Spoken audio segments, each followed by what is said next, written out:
All right.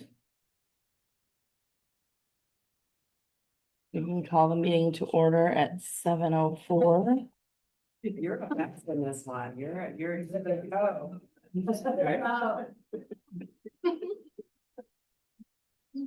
And then I'll go ahead and do, unless you want to do it. You want to do a roll call? No. You Okay. okay.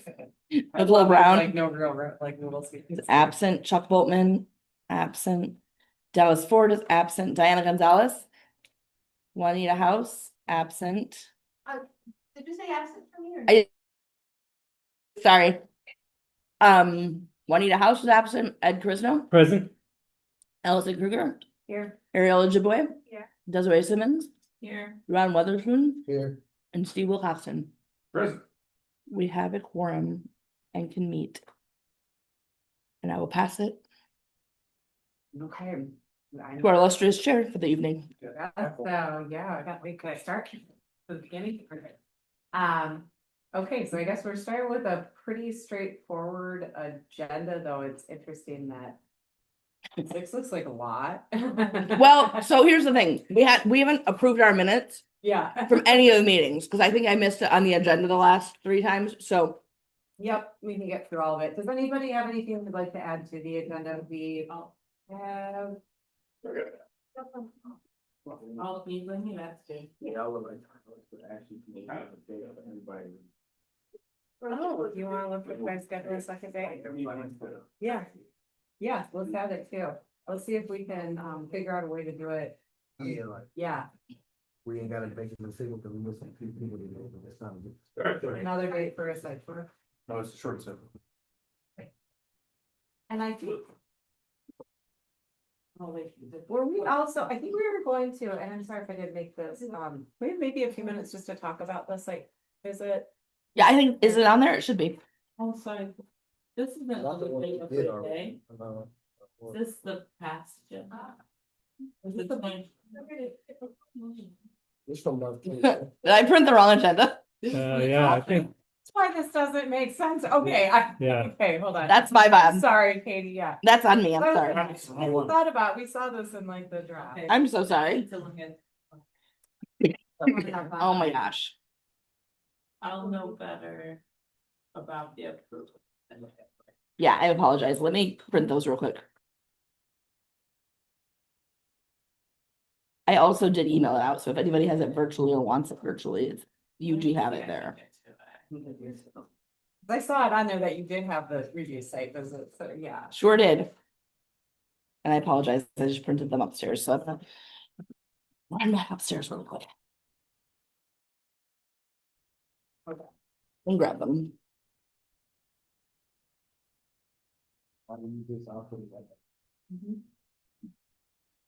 Well, Katie has a marker. If you want to write your name on My there. name already. Oh, okay.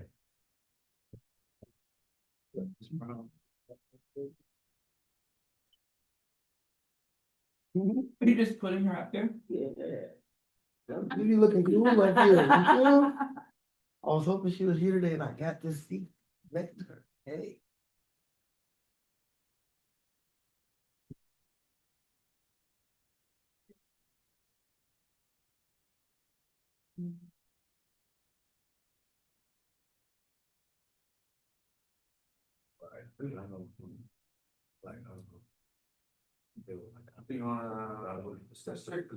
Oh, no, let's try to figure it out. Let's do another one. Yeah. Yeah, and that's really nice. Yeah. Yeah. That's a lot to take. It's like a lot to take that much the first time. It's like, I was out Like over 20 something. Yeah. There's a lot of stuff on there. That was crazy about the trouble last time. Were we too much? Dallas and I are probably like too much. Like, yeah. Oh, that's some video. Yeah, we play people sometimes be too much, so. Yeah.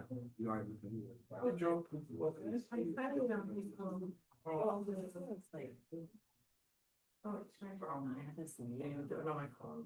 Well, yeah, of course, like. No, it was closed again. I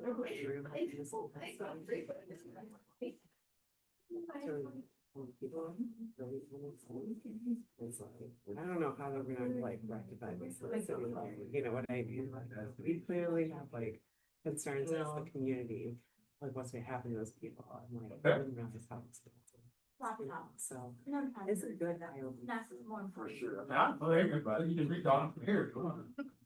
Anybody around, are you? You share snacks, I'll share my nuts. The big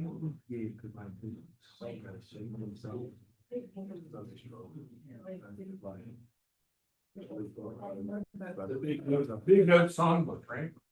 Hundreds of years before. Did you read your kids? Yeah, My God. she did, she's. These are. I love your blended feel like some like some. You add some like one. Phrase just want to sum it up, you know what I mean? That would be good, so. Yeah, there you go. Comments. No, one person from the public. You got a comment, son? You the only person on the. Do you want us to have? I got some oranges. They got apricots You too. can have it. Why not? They got apricots too. Do you eat apricots? You? Huh? Oh, they got some fresh bag too. Sweet and juicy. That amount of dried fruit isn't supposed to be juicy, but. No, it's not, yeah. Juicy raisins, it's like, they're supposed to be short. It's not sound appealing to me. Only slightly dry. Yeah. Half done. Ew. Yeah. I know. I'm not there about that.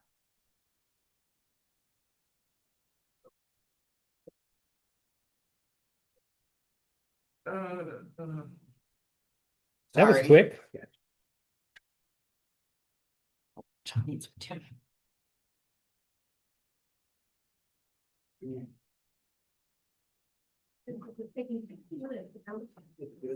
No, I don't actually need one. Thanks.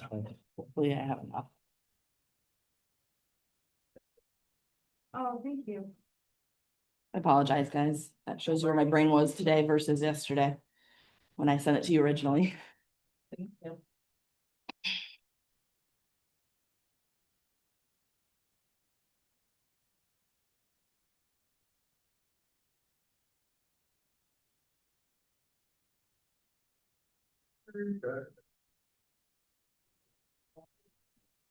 How does everyone feel about the agenda? Do we have anything to add? Does anybody have anything to?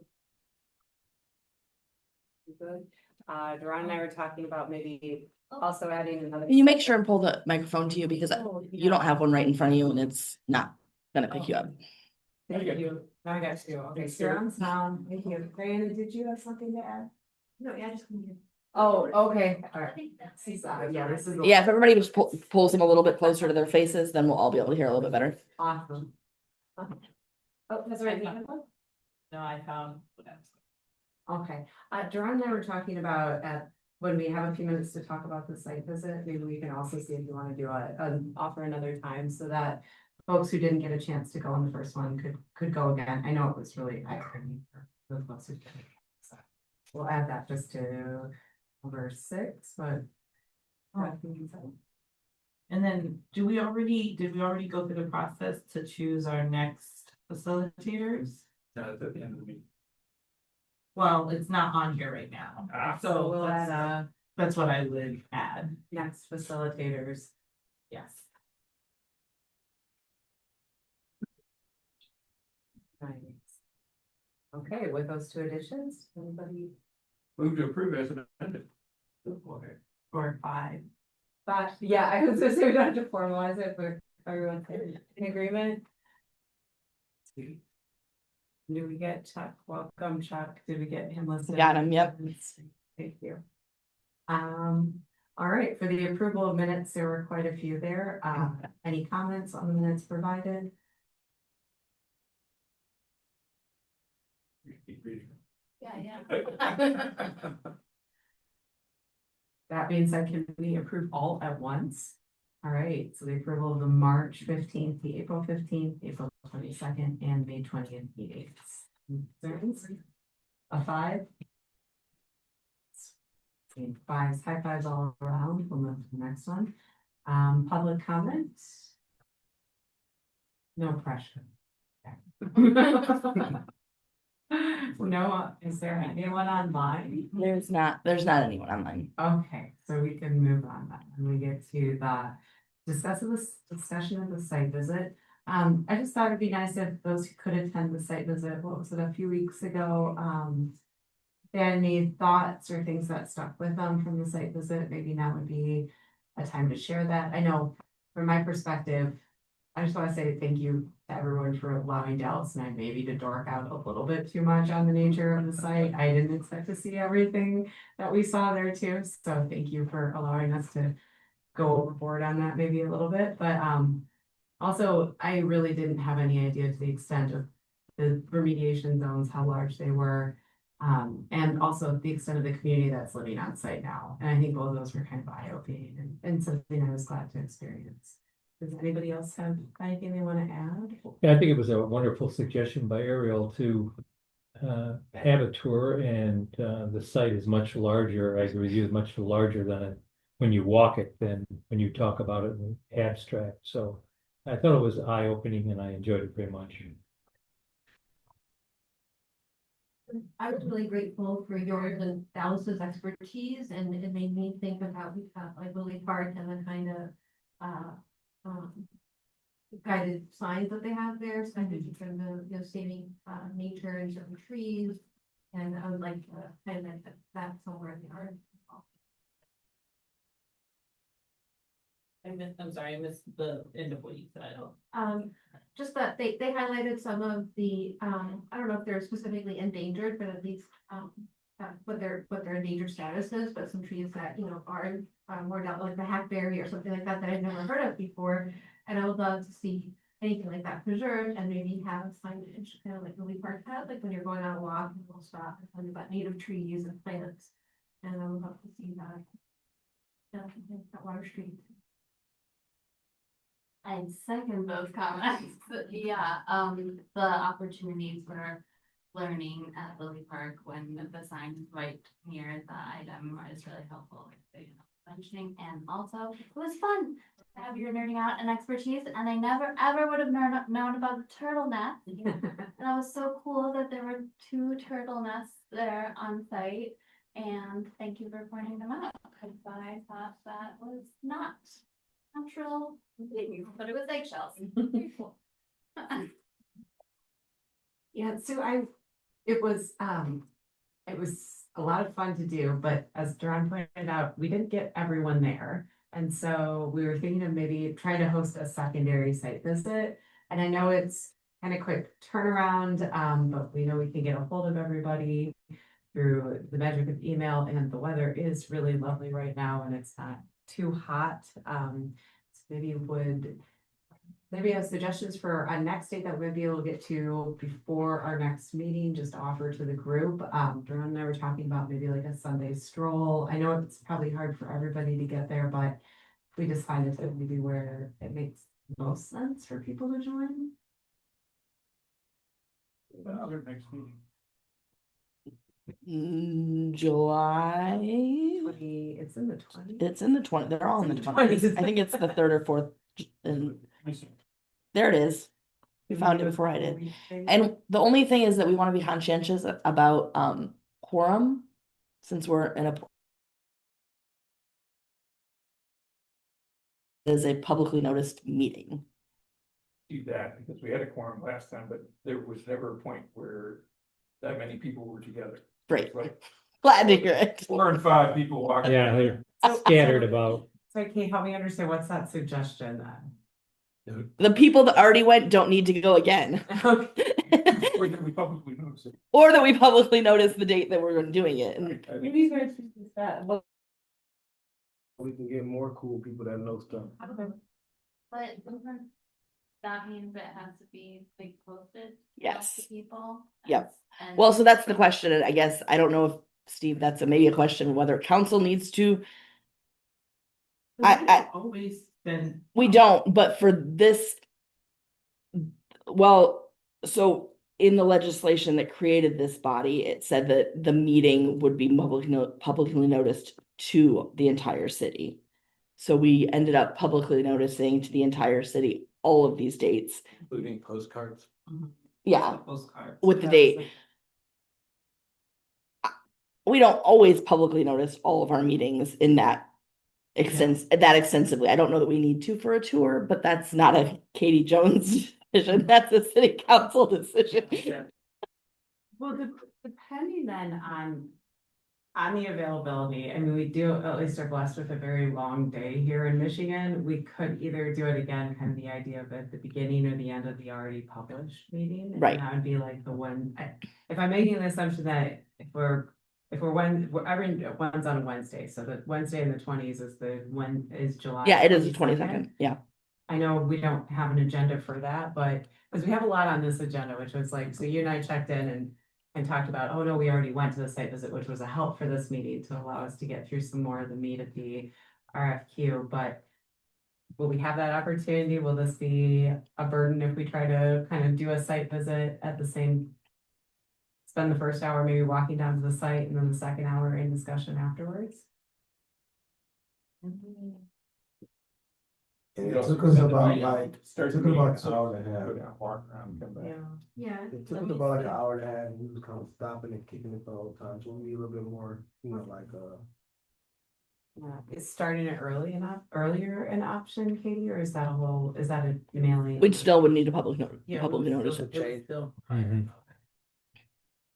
I used to have a conflict, I don't teach anymore, so I'm summer, so I can leave, in terms of meeting earlier. I don't know, I thought someone else had a conflict that day. We doing 6 to 8, it's not that long of a stroll, so I feel like we can leave the last 30 to 45 minutes of our actual meeting to get right to the RFQ review with the inspiration from the walk.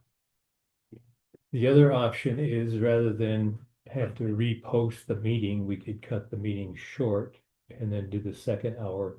Right. As part of, as a tour.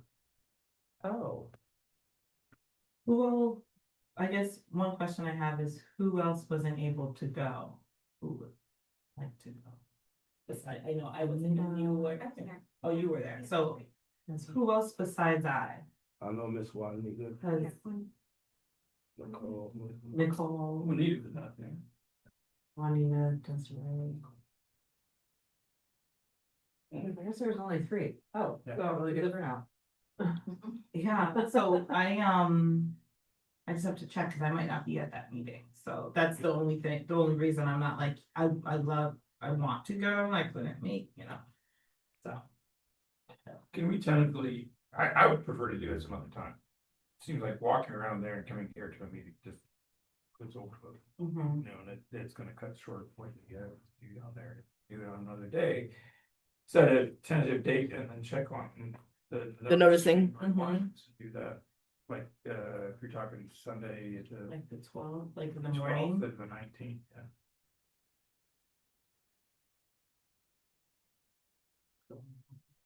Mhm. So vote for that, that sounds a good one. Do, Oh, man. that would give us a little bit of time before the next meeting Mm-hmm. and still possibly enough time to not give Katie too much of a headache with whatever is required with the posting. I like the idea of the Sunday stroll. I thought that was really nice if that's the time frame that works for folks. Do you want to call it for Sunday, July 12th and time to be determined in oh no, we can't do that because you need to know. Let's pick a time. Yeah. Let's, Our morning walker or evening walker?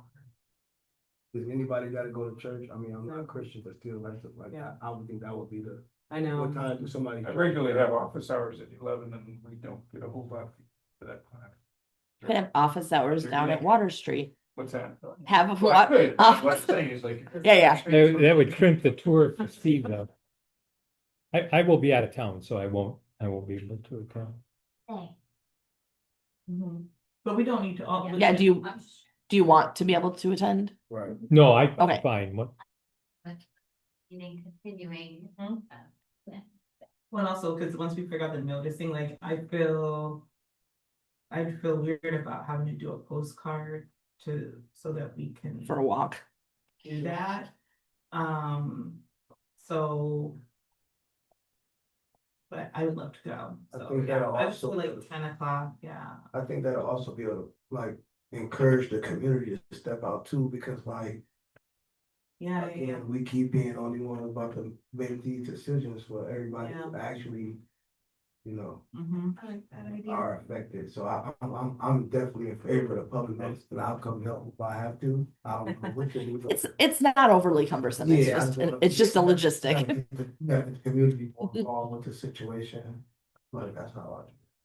But as far as my insight is, when we went down there, it's over like Ms. Deanna was saying, Diana, it's like over 20-something trees.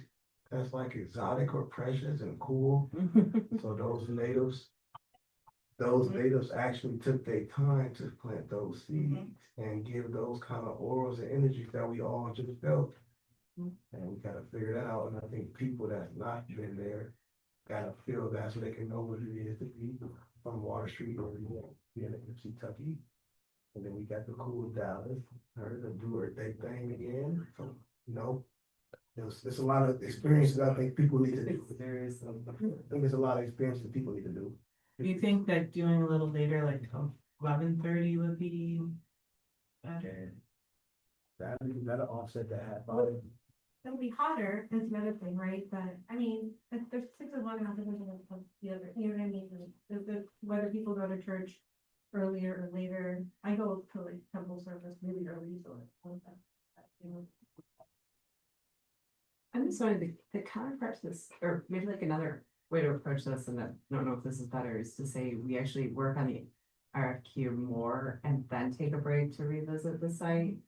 And I'm sorry, no, we're probably a little bit behind where you want us to be in the RFQ review, but if we spent time in tonight and then in July working through things, maybe then the site visit actually happens in August before the final. If that's the final, that could be the other, that kind of makes sense in my mind too, after we're starting to put pen to paper and then thinking about like how that could actually take shape. But I would like to, like, Ron was saying, invite other members of the community to have input, and so if we're there, you know, in the aura of it all, right? And people can, you know, whether it's indigenous groups or tribal councils will come and give us their expertise, or whomever else, you know, people from the neighborhood, what that area means to them. I would love to include that in our RFQ, so I would like that to inform it, not just have it be this little last minute thing. Mhm. So then. It's like whenever meeting. I definitely, I think we might have one meeting. is on the other agenda? So the first of July, August 26th. August 26th. So like the 23rd or something like that, you were saying? But are you saying why? I'm not sure. I honestly, Diana, could go either way, so I'm not sure. I know, I'm not sure it's better to do it again earlier to inform the time or as a reflective moment after, but. Unless we just do it again. I mean, you know, the park changes at different times. The nature of it all also, you know, will be in bloom. There'll be, Okay, what about the? or the morning or evening. I think if we do it on the Sunday, it should either be earlier or much later, so that we're not at the heat of, you know, the probably of the day. That's, you know, that's mid-July. Like, well, depending on El Nino and all that, it'll probably be hotter, right? And I guess the other thought is if we are looking at publicly if we are looking at it being more of a dynamic community type event where people can come and that kind of a thing and publicly noticing it in the effort of reducing the cost of publicly noticing it. If we do publicly notice it to the whole community, we will want to decide before that moment if we're going to have additional meetings so that we can publish those meetings Yeah. also at the same time, so that we only have one more mailing as opposed to Yeah. 3 or 4 more mailings. So, I don't want to take even more time to discuss this, but like, or if maybe we just set aside maybe 15 minutes at the end of the meeting today to talk about how many more meetings we think we're gonna need to finish reviewing the RFQ. So that we can decide if we need a September or October meeting. Yes, I was gonna raise that also just in terms of if we're thinking about community engagement pieces, that there might be.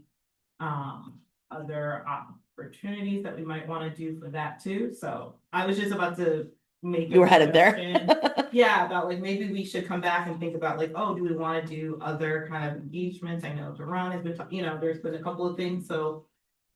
That would make sense to me. Feel like what I'm hearing is maybe we should hold on the date for the second site visit. To better understand the project. Kind of timeframe overall, is that? And what Mr. Katie was speaking on, we need to think collectively as to what this body of discussion gonna look like, so we can do the notice if it's more than one, we wanna put out 3 notices just to add the meetings and then a site thing too. So collectively, we need to like kind of look at our schedules and see, hey, can we really get to the bread and meat of what we here for? And if we can't, within the time frame we got, what do we need to make the most effective decision? Or could we go ahead and add September and October meetings and maybe decide to meet at the Partridge Center or, other areas to make it more accessible to other members of the community, things like that. So it definitely sounds like we should probably get a handle of how many meetings we need overall and then figure out where maybe the site visit could be faster or that could be faster, right? So can we vote for the last 15 minutes to just kind of think about that so we can get into the RFQ action? Like the last 15 minutes? I feel good on that. Okay. And we are doing the RFQ before the AKT, so then I'm handing this back to Katie for review, or am I doing the? I mean, so the maps are here and you guys I can tell me, I mean, you guys can determine how we review the maps. It's sort of, or if you want to do the maps or if you want to do the RFQ first, like I'd rather. I think it might make sense to do. I agree. With the maps, yeah.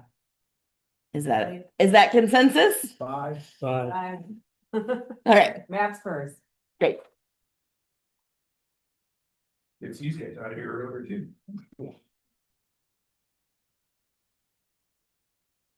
And I told them I didn't think that we needed a presentation like that. So there's not a presentation. There's not a presentation of maps. These are the maps that we reviewed the last time that are the draft form. So you guys can determine if there's something else that you feel like that needs to be shown in them or something else that you would want to include. So these are the maps that we would include when we release the RFQ document. Can you just do a quick reminder of what each map? You just do a quick reminder of what each map is showing. Can somebody help me get the yeah, I think that one should be on. Okay. If you want to just check and see if it's on, yeah. Sorry, I didn't move that over the.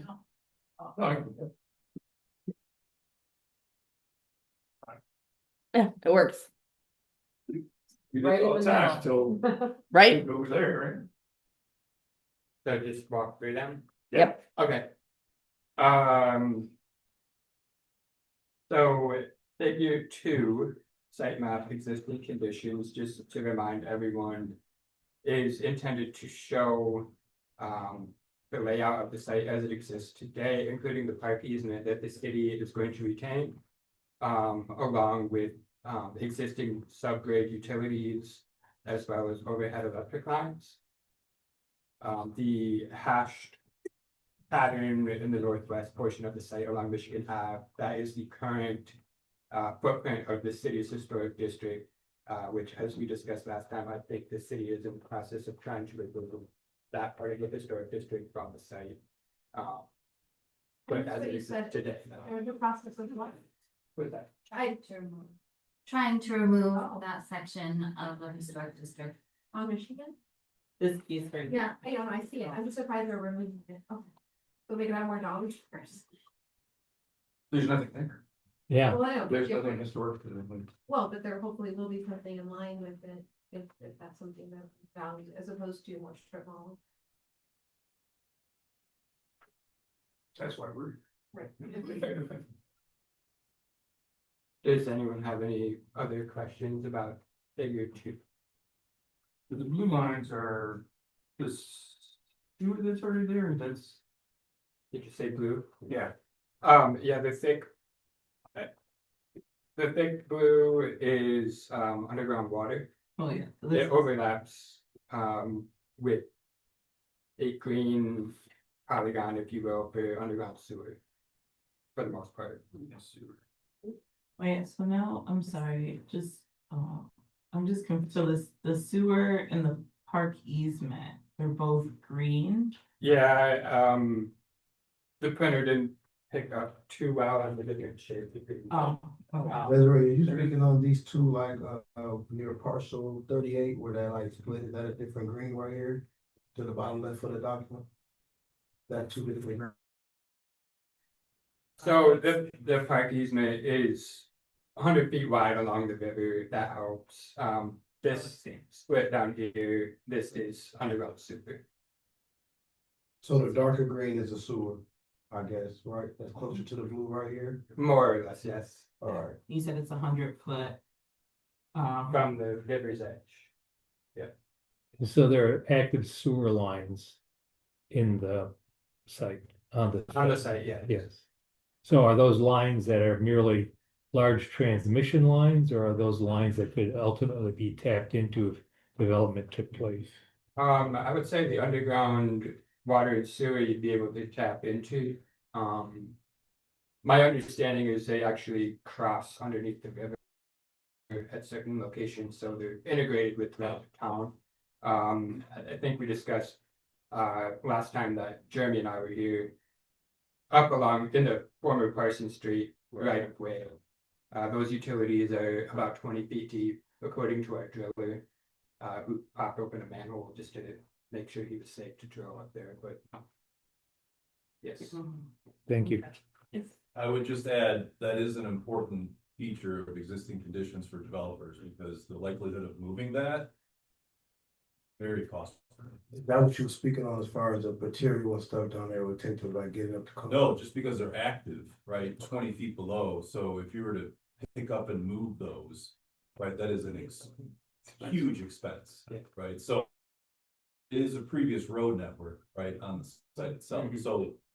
Knowing that from a developer's perspective, the existing conditions and what their constraints are super important. Mhm. Why do we have the rail lines still on the existing conditions? They're not really there. The way. Why do we have the rail lines? on the existing- So the rail lines are, the former rail lines are shown, the main important one for the existing conditions is this sort of sideways S-shaped Okay, rail line. It's a dividing boundary, if you will, between the portion of the site, the northern portion of the site, which has been developed many times. South of that old rail line, there's a lot of fill material. And it's less suitable for development, especially where parcel 39 is. You're saying it has a lot of building, you said, material? Correct. So when you say less suitable, does that mean prohibitive? Not necessarily prohibited, it'd be, like, my understanding is due to the depth of fill material in some of those locations south of that rail line, specialized foundations would be necessary to support structures, which adds cost. And am I wrong, that's where the burial grounds are too, is that right? Excuse me. Is that's where the burial grounds are also? I do not know. I thought they were, there, like in the, south. Have the burial grounds ever been delineated? What's that? Have the burial grounds been delineated? I don't know that we know that answer to that question. You don't know if they've been delineated or they have not? Pretty sure they have not. I'm pretty Reference to burial grounds as a use newspaper article from the early 20th century. Okay, so they have. And that hasn't been really corroborated in any way that possibly. Well, there is an atlas that has burial ground marking. See, but I'm not sure that it's Okay. there on this site. I think it might be in like Rock Island north of area, but it's close enough to this area. I'm sure that talking to the state historic preservation office makes sense. Also, if the sewer lines are connected under the river, would not the developer want to know which sewer lines are dead-ended and which sewer lines are interconnected to other sewer lines before they begin to do their work? This map does not show the sewer lines leaving the site. Just know, this It's a system. this map, these maps are also part of the phase one for specifically the Water Street redevelopment area. Right, so we wouldn't be showing off-site locations Right. in these maps, and, you know, no. For your work, it's fine. I'm not, with all due respect. Yeah. I'm interested in what the developer is. And the developer would want to know if one of these is a dead end or if one of these is going under the river. Which way is the sewage flowing? How do we deal with it? There's a lot of, I mean, I think. they're not all we 20 refer feet to the down. city for more specific information. It's my assumption that those lines go under the river and off-site and integrate with the. All I'm saying is that if this body is to be discussing things that the developer needs. Right. That would be something that would be more helpful than not. And my last question is there not one of these railroads, and I don't know if I want to use the word easement, but it can be reclaimed as a railroad? That Or would if in be fact the Angstrom, this gray shaded polygon here, it is reserved for the construction of a rail spur. Right. Um, can you and make sure the people behind you know what you just referred to? That you're saying that there is, it's an area that is reserved as a railroad right of way or easement. In case the old Ford plan. oh yes, I ever remember wanted to you. reconnect. Yeah. But if I'm not mistaken, I think, right, I'm sorry. Oh, no, that's fine. I understand why that's on the map. I still don't understand why, the railroad is, all the railroads exist across the existing conditions beyond that. And given that it's kind of a blank slate, or we're trying to look at it like that, it feels like it gives it more of like an industrial feel to it. Just my take. I understand if there's a permanent easement, it's a need to, but right now, it looks like this is ready for development for another Ford factory plant, and we're trying to move away from that in our discussion, so maybe we can just simplify the map and drop those rail lines since they don't understand. In terms of like extensive utility information, there's probably a million things that could be added at this time. I don't know what the standard is kind of in terms of the RFQ, Chuck, what's kind of enough information for people to start considering the site without moving into a full design development phase, because we're just looking for developers' interest right now, right? We are, but as developers begin to think of things, they go from the macro to the micro and back and forth. And if the map is comprehensive, for example, the red, which I believe is electrical lines, the legend is really tiny. It clearly shows where it crosses the river. It's always good if you're working, say your site is a square foot, that you know what's happening over, say, 2 square feet. So that you know what's going on all around your site, not just on your site. I would just say, let's go on to the next maps, just so I have a sense of like, maybe what else is in here? It doesn't seem like, and maybe there might be some like utility.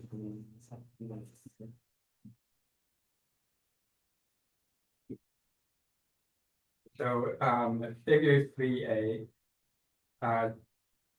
The various shadings on this map indicate former parcels of the site where contamination has been detected in the past. At concentrations greater than residential cleanup criteria. The intent of the map is just to show that essentially all of the site is a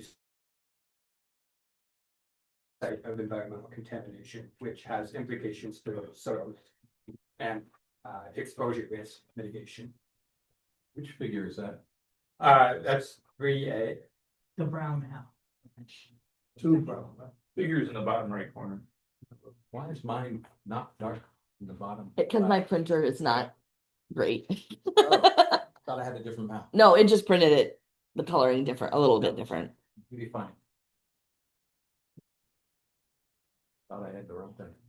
And so you're saying with this one, all the different shades of brown are showing contamination and more vibrant ones are more contaminated, contamination? The shades do not indicate the Oh. level of contamination.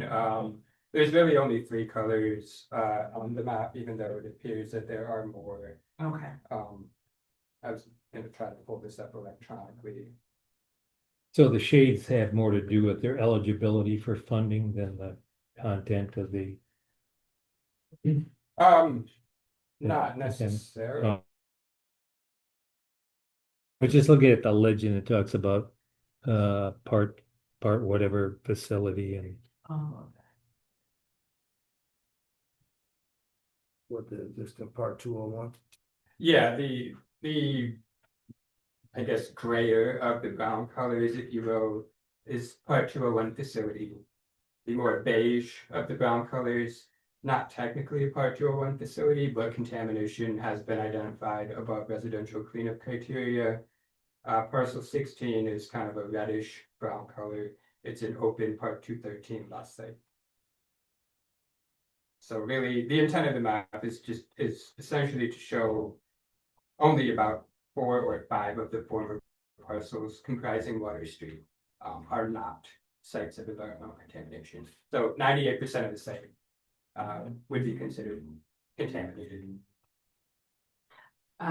If that's the case, then I'd say that we could probably also drop there looks to be some lines here that don't make sense to what we're talking about. The former East Side Rec Center is now over on Clark Right. Street, yeah, and then unless I'm misunderstanding something, in the RQ, it says that the city has no designation for phase development, so, but then on this map, there's a proposed phase 1 development area, which looks to be around the Family Dollar. Is that a thing? Well, I mean, it's phase 1 in the sense that there's a development there.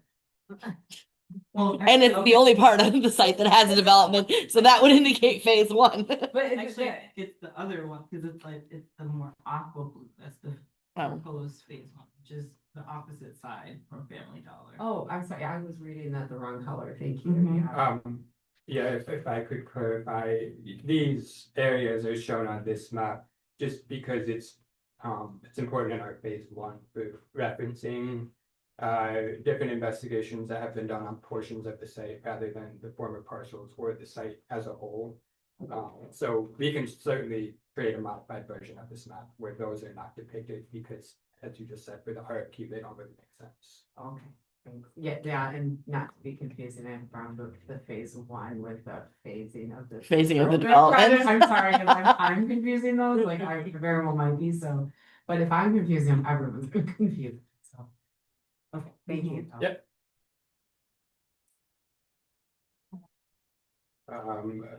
So if we move on to figure 3B. This is just a modified version of figure 3A. It has some green polygons on it as well. The green polygons represent areas on this site where cleanup activities have occurred in the past. So as you walked the site recently, I understand you probably noticed about a 2-acre rectangle that was nothing but compacted sand. That is the parcel 28, or the DUR storage yard, metal junkyard. That's where that cleanup activity occurred. So similar activities like that occurred at these other green polygons. They're intended to convey to the developer that whereas the whole site should be considered a contaminated site for soil management purposes, there are areas that have been cleaned up. We'll get to another map in a moment. Those areas that have been cleaned up have also been backfilled with engineered fill material. Outside of those areas, there's a lot of other fill material that's not engineered fill material, which presents construction challenges. The orange polygons are areas where there's contamination of a certain nature that additional response activities would be necessary in order to manage those areas under part 201. Along, like, as you could with the rest of the site. So that area south of the junkyard, that's an area that we're planning to conduct some remediation later this year. That's one of the orange polygons, and the other is a former Copper Park footprint. That has the most extensive fill material on the site, up to 21 feet thick. Excuse me, is there any difference, maybe not, look at a printer or something with these oranges right here? What's I that? see a few like, lighter shades of orange here, and I'm checking the legend, and I don't Can you see. see his map? I've been like looking at his sometimes, but it looks like there are. I know, I thought the same thing. So I think these are reading the same. Just a printer error. I just wanted to- But then we know it took me a minute to write come out my head, because this is all this should be all the same. One's above it too. Yeah, So it may be, I believe it's another printer error, but there are 3 different shades of green, but on the legend, I can't understand what the three shades of green actually mean. So there's essentially, yes, there's 2 different shades of green in the map.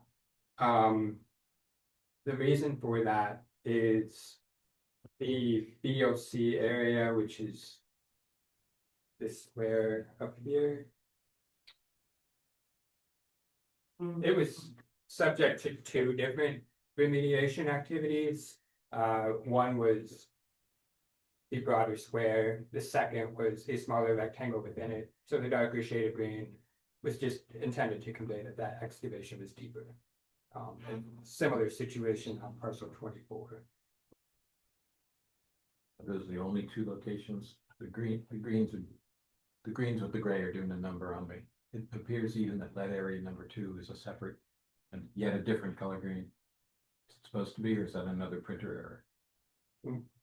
Where it says lead area number 2, west of the VOC.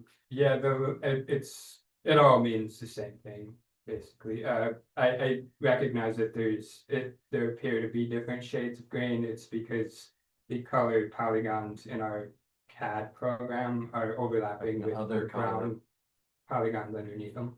Yeah, So, seems like it's informational. Can that be cleaned up before this goes out to someone? yeah.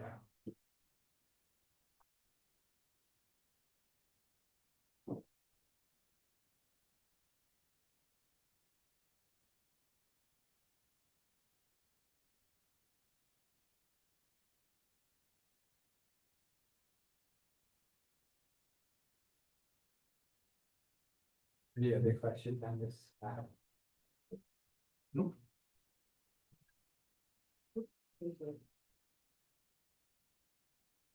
oh, this is why the railroad's important. Yeah. Okay. Yeah. Thank you. I get it. Yeah, so figure 3C is intended to show just how extensive historic development has been on the site. Obviously, the site currently has no structures on it. That has not been the case in the past. There have been more than 100 different buildings on the site over time. The area south of the rail was subject to land disturbance and pre-Solid Waste Disposal Act dumping back in the 40s and 50s. The green polygons again are overlaid on this just for spatial orientation.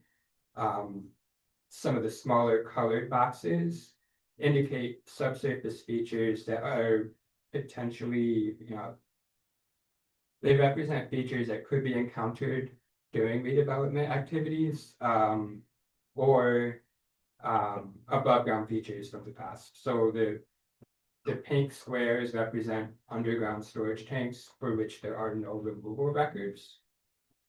There are some other squares that are outlined in pink where underground storage tanks were located in the past, but we have records that they were either removed or closed in place. The blue squares in the Water Street right of way are cistern locations.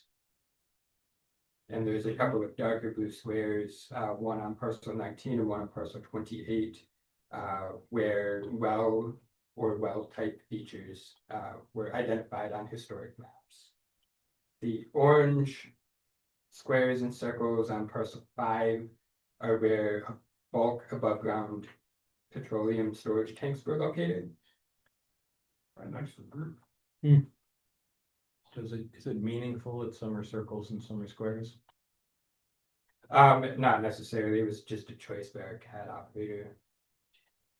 Some were based off of fire insurance maps and some off of aerial photographs.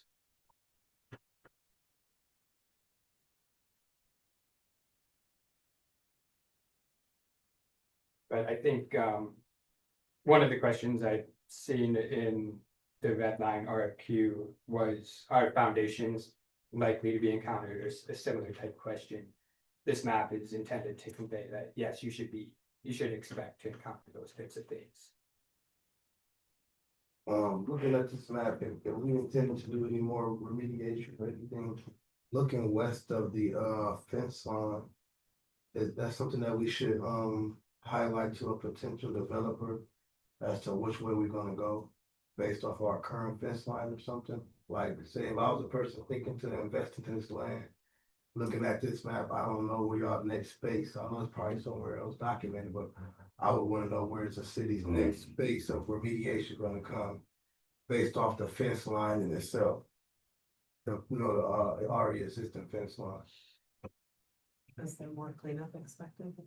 I hear you. What? Oh, I'm sorry, is there more cleanup expected on the site? Yes, we'll be More, doing yeah. some more this summer, and so I think at the point that we release it, I think we'll have to say, like, this is what the city has done to this point. Right. And anything else will have to be discussed. Right. In That's- partnership that's what I with was saying. a developer.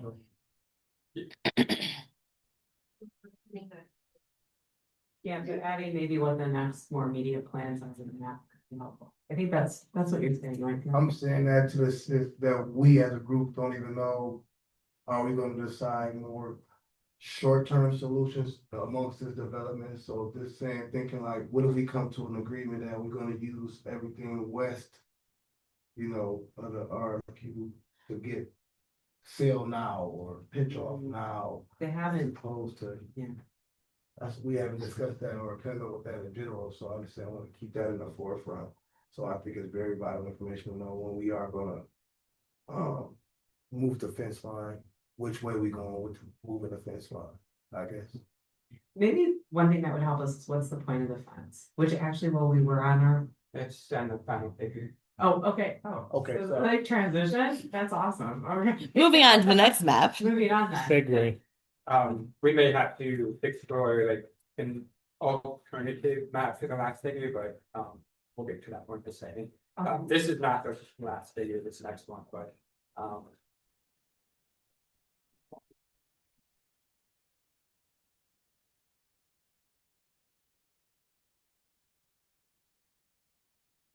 this map here is intended to show to a developer various depths of non-engineered fill material that have been documented at this site.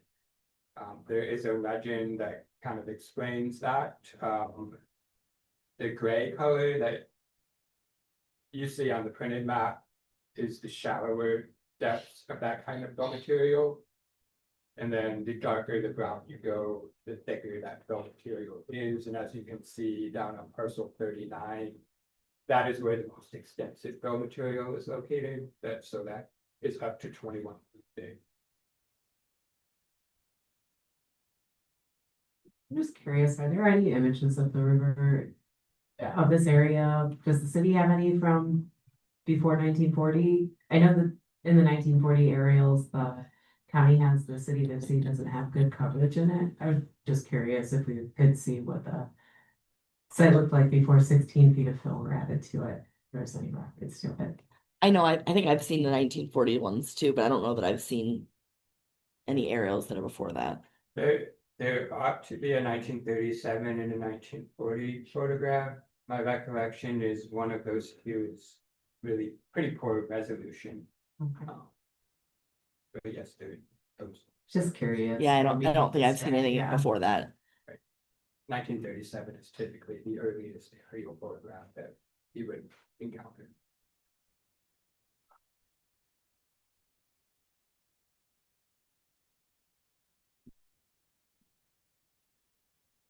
The last map. It's pretty simple, it's really the only color you need to pay attention to on this map is the paint, whether it's shaded paint or the paint vents.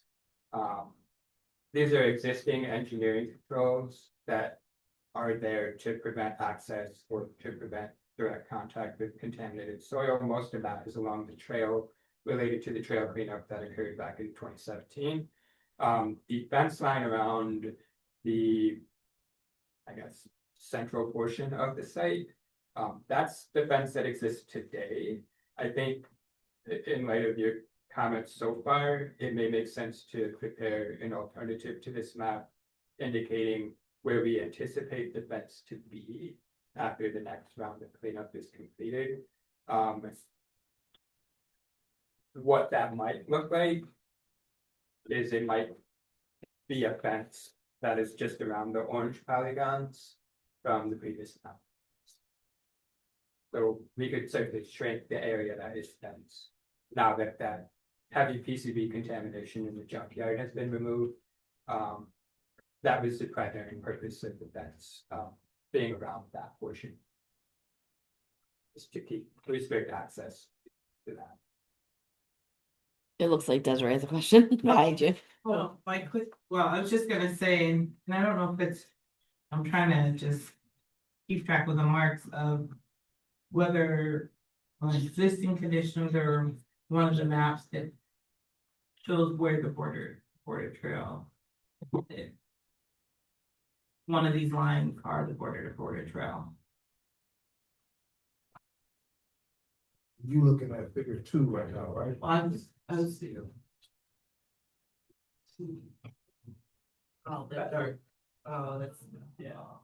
Oh, that's not. Oh, I see. Okay, and so then that's not, so you can mark there, but you could, it's kind of noted in here. Okay. And in one of your presentations, you said that acreage that the easement takes up. What is that? Do you remember? It's about 6 acres. Okay, so really for development, there's 2 feet. About 30. Oh, okay. I think their site is 37.15 acres, if I remember correctly. It was 38 acres before Family Dollar was parceled off, and then it became 37.15. The trail or the park easement is a little over 6 acres, 6.2 something. So more or less about 30 acres. Thank you so much. I don't know if this is maybe too much, but I want a map that shows a little bit more context, like especially since we're talking about the site as like a connector between Frog Island and the park across the street, and we've mentioned like the B2B and that connects to communities. I wish this kind of like popped out a little bit, and I wish they would know that across the river to the south there is an existing park. I think it'd be very helpful if the Riverside. Yeah, Riverside to the north, the connector across like that pedestrian connector is really important to our community. And like people use it, and then there's the bridge across the way. So I understand that there's probably a map you could ask for everything, but I just feel like some kind of like there's a lack of context on these maps that I wish I would see something a little bit blown out just to give that connectivity and that sense of movement that we've been talking about too a lot. So How you said, oh. But- I was just gonna say, I love how you call it like a pedestrian, like almost like a pedestrian. Yeah, like traversing, like how people might traverse outside of cars, right? That those connectors, I don't know. That's kind of what it sounded like you were like talking about, like the ways that people might move through the site already. Non-motorized.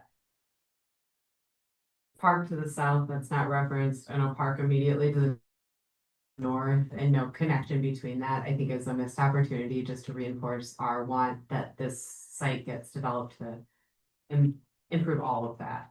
And that's exactly what I was going for with the utilities, but it also is with architecture. What is across the river? Is it built up? Is it natural? The Gilberts across the river, there's a whole series of buildings. This is one of them. For the most part, those things add to anyone's understanding of what's going on. What are existing connections across the river? What are possible future connections across the river? With just a white area, you won't know that. You won't even have a sense of it. So one thing that we've discussed releasing with the RFQ, and I think I mentioned this at one of the previous meetings, is that we have some drone footage during the cleanup also, the cleanup that we did last summer of the DUR storage yard, but specifically also some coming over from Riverside. So it's a beautiful like scape of like coming over from Riverside. It shows walking over East Michigan Avenue. It shows some of the downtown. So it really that really places Water Street in amongst a community, right? Like it gives you that feel of it's that there is green space on both sides, right? Like it really does do that. It's on our social media. I'm happy to show it tonight if that's helpful. But I think that we talked about releasing a video piece also with this, because I think that actually like it would actually do a better job of it even than a map, really, because I think the map wouldn't do it justice either necessarily. And I think that really helps to show kind of that the bigger part of Ypsilanti, and then how that this smaller piece is sort of like right in the heart and the center of a lot of instead of our downtown. And so I think it does a really great job of that. I'm happy to email it out too, so that folks can take a longer look at it. But I think it's important, you're right, I that think that's good. they see those things.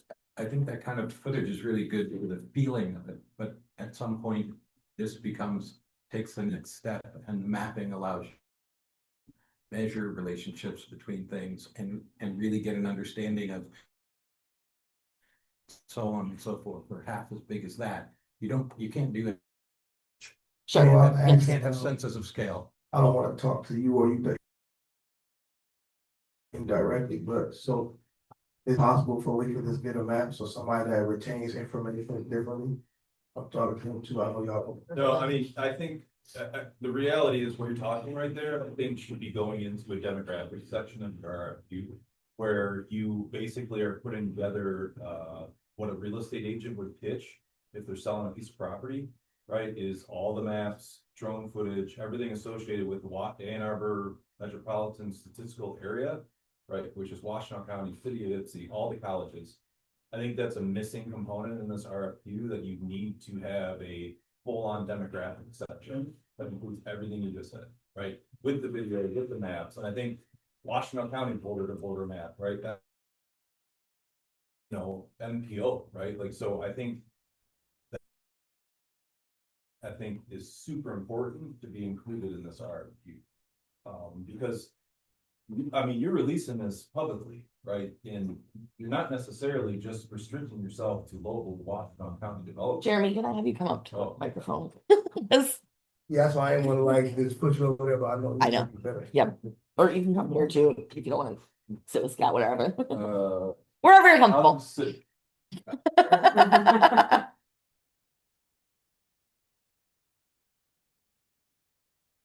Yeah, so just to, I mean, so we, from a process standpoint right here, like what Scott is showing is really the environmental conditions associated with the site. So these maps will be included in the phase one that's going into this RFQ as appendices, in addition to lots of other reports, right? So I think what you're talking about is really not necessarily an environmental component here. You're talking about showing the area, the demographics of the whole MSA that's Ann Arbor, right? So I think that is a big component of this that you would want to inform people that aren't from the area. And that could just be, someone from Detroit area, right? That aren't familiar with Washtenaw County. So, I mean, I assume you're releasing this on Mitten, right? That's going to be publicly released. I don't know that you're necessarily going to say no to anyone responding to this. So the more information you can provide about the area, in addition to the deep dive here, I think is important to do. Yes. I used to be on the non-motorized advisory committee, and I was thinking of like you mentioned the map for the border to border Yeah. trail would lead to that, including going south, right down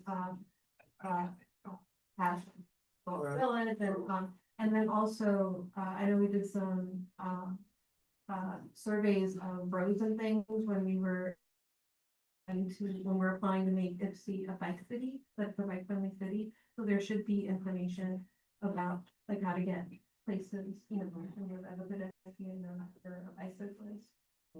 So those maps exist, or that information is already, like within the cities. So what do we do with the information that has been amplified right now?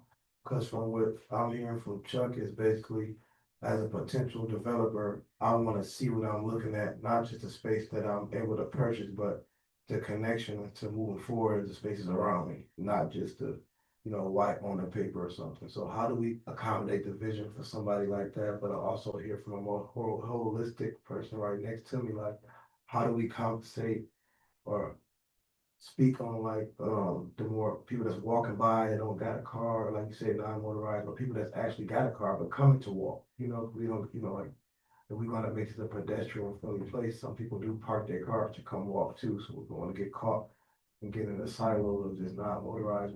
What are we gonna do to amplify the voice that this is the place to come bring your kids and go for a walk? Well, and I think that, so I want to make sure that we delineate with what we're talking about. So these are the environmental maps. Does everybody have any other questions about environmental conditions and or environmental maps? Just because I want to make sure that, like, we can talk about all day long about what else we want to include in the RFQ, which I think we should, and we should move to that. But I want to make sure that you guys are comfortable with what we have for environmental conditions on the site at this juncture to include in the RFQ. In the note, we know it, I noted the changes. Yeah, and I have too. Yeah.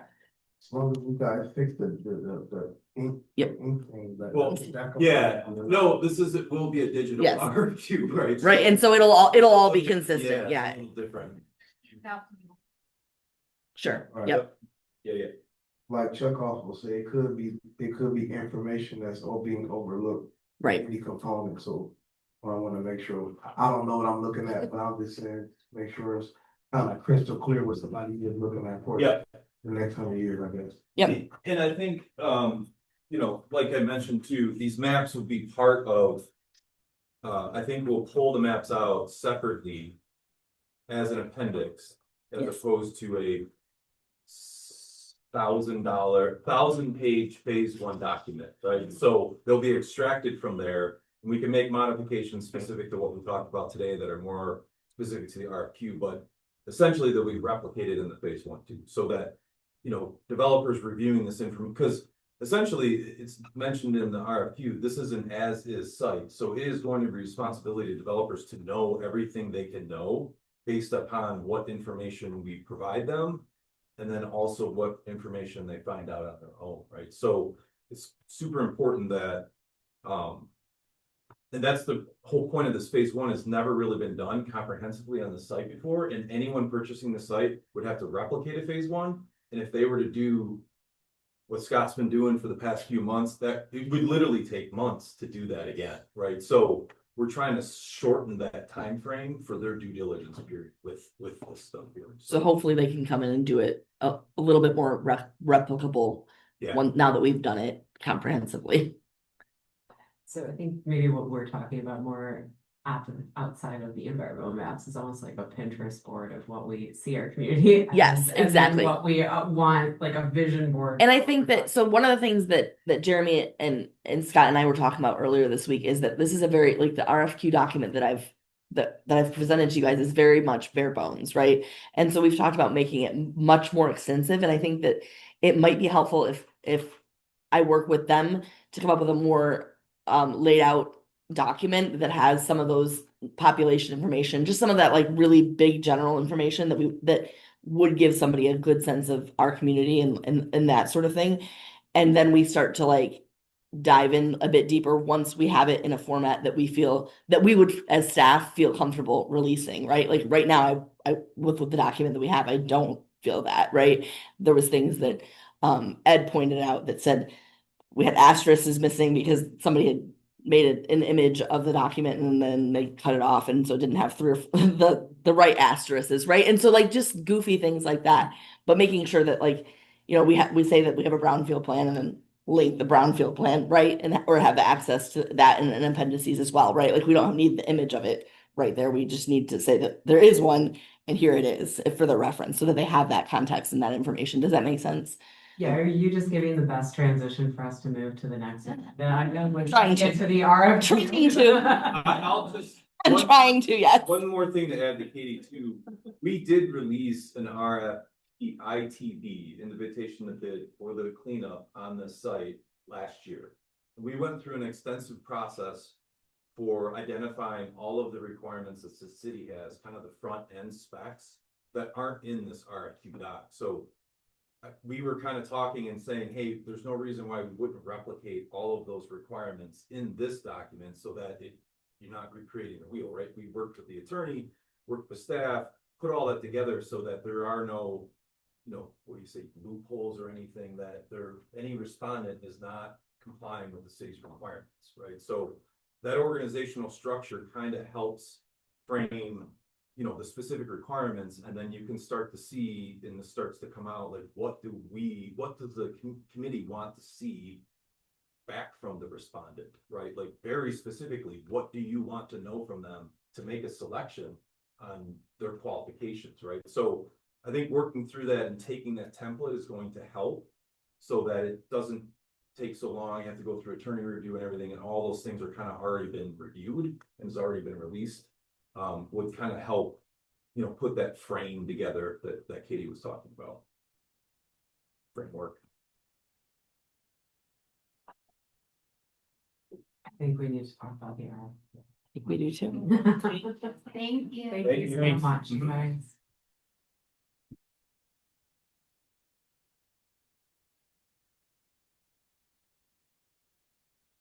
So I have to say, this was the most intimidating part of my process with this, is like, how do we go through this? Is it, because I almost don't want to start at the beginning, because I don't want to make this an editing paragraph by paragraph discussion. Right. I was hoping maybe we could kind of talk sections at a section level. Yep, and right what now. section things and what things people think need to be added to the different Added. sections. Is that an appropriate way to do this? I just don't mean for us to get lost in detailed editing at this level, because there's so much in there already. And I'm happy for people to give me very detailed editing. That was why I sent out the 365 document. So that and it's only edited, it's only like commentable. And so you guys can't you're not able to change it. You're able to just make suggestions and things.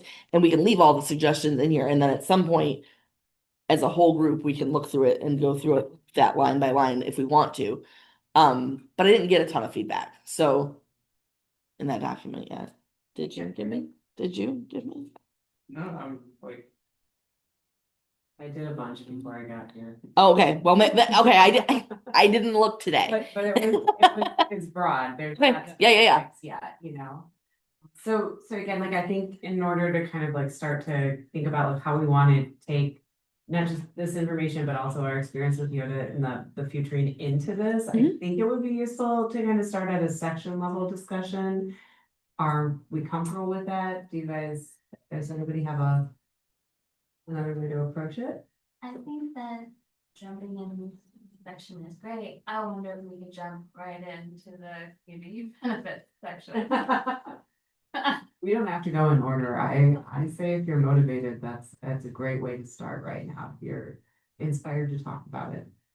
I want to make sure that it's not a fait accompli that we're just editing, right? That we want, if we want to revamp the whole gestalt of it, that we do that as well. Yes, I don't mean to say the current, I mean, we can just look at that, and I just don't want to get caught in the paragraphs of the description, rather than thinking about exactly what you're saying, kind of what needs to be in there. And it, for example, maybe highlighting, if it's important to the committee, community benefits, right? In terms of, or highlight whatever sections are important to us, instead of it, just being another bullet point thing. I'm trying to find this piece. Speaking of all sorts. Desiree, did you have something? Well, it's just a quick question, which is the document that we got from EOD. Is the plan for that to be included as an appendix? I don't know that council ever gave a direction on that. like that I remember reading. I think that that's sort of up to the committee to determine how to best use it. I think that's my Okay. understanding. I don't think that Or- I don't think there was a predetermined way. I feel like it's a prequel. It does feel like a little bit of a prequel or like you said, an Yeah. appendices. Maybe a prepen. Prefix. So anyway, that was just a question too, like how do we wanna integrate, I feel like. This is such in-depth piece and it, when you was talking about all the demographic, like trying to give a sense of some of the feel and things like that. I feel like this covers some of those things in terms of description. And so I guess I would just make a pitch that we do include it.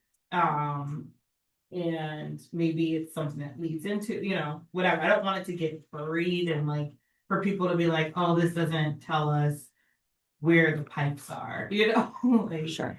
which I know, but it's like, anyway, so I guess I'd make the pitch. That was one of my questions was how this was gonna be integrated. And I think it would make sense for it to be.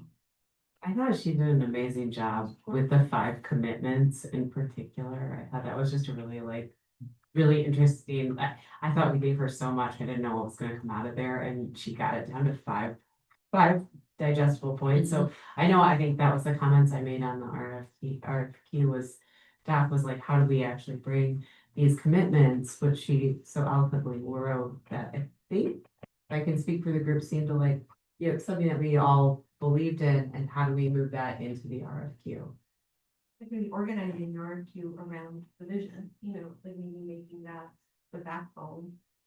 And then adding the bullet points to that, so that it fits, right, the vision. Yeah, cause I'm like, my inexperience was thinking, I assumed that all the investment and time that we put into creating this narrative. And us being a vocal of this movement, I thought that was gonna be one of the first things that anybody sees moving forward, the public included. Yeah. We are representing different wars and things of that nature, so. I thought we put a lot of work as a whole, everybody, for that to be available to people.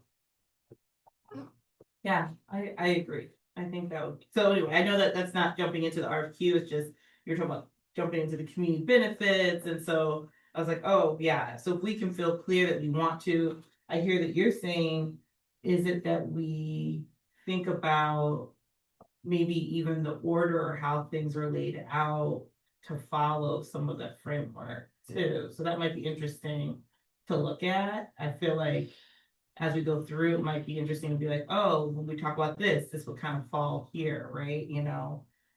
What things wouldn't necessarily fall in these different pieces, what might be things that, so anyway, that might be interesting to think about, but I think for sure, it sounds like we want it, and maybe even at the beginning.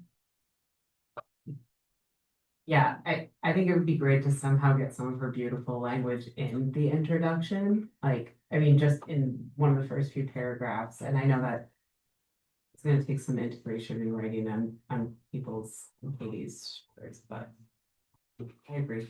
I mean, I know I haven't done much help with editing or anything thus far, but again, my summer is now finally over.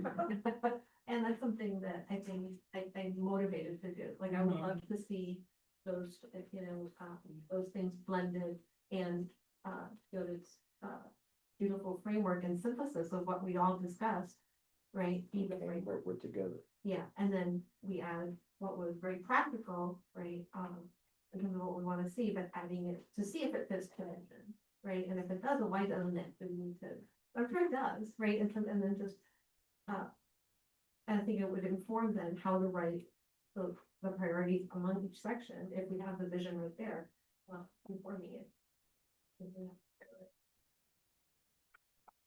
Katie, I have a question. Is it against the rules if we have a Google Doc that we all share that we can push together these 2 pieces and just like work and draft in it and then, okay, it's against some rules. It's against the Yeah, it's Open Meetings Act, and so like we have the work, so that's why I gave you a document that you could redline and then we could talk about everybody's changes and edits and things here in this meeting. And so that's why I'm trying to collect what your thoughts are, and then we can sit here and do the work. Or I can compile the work on my own and then bring it back to you guys and say, what do you think? Because yeah, it's unfortunately it is. Which is why I haven't put it in a Google Doc, so that you can't do it. That he was gonna work on maps for connectors, Yeah. and they were told that they couldn't even do that, and that's just subcommittee of the thing. So can we high five, they're all in agreement to doing some kind of integration of Ms. Jodi's hard work into the initial framework of our RFQ?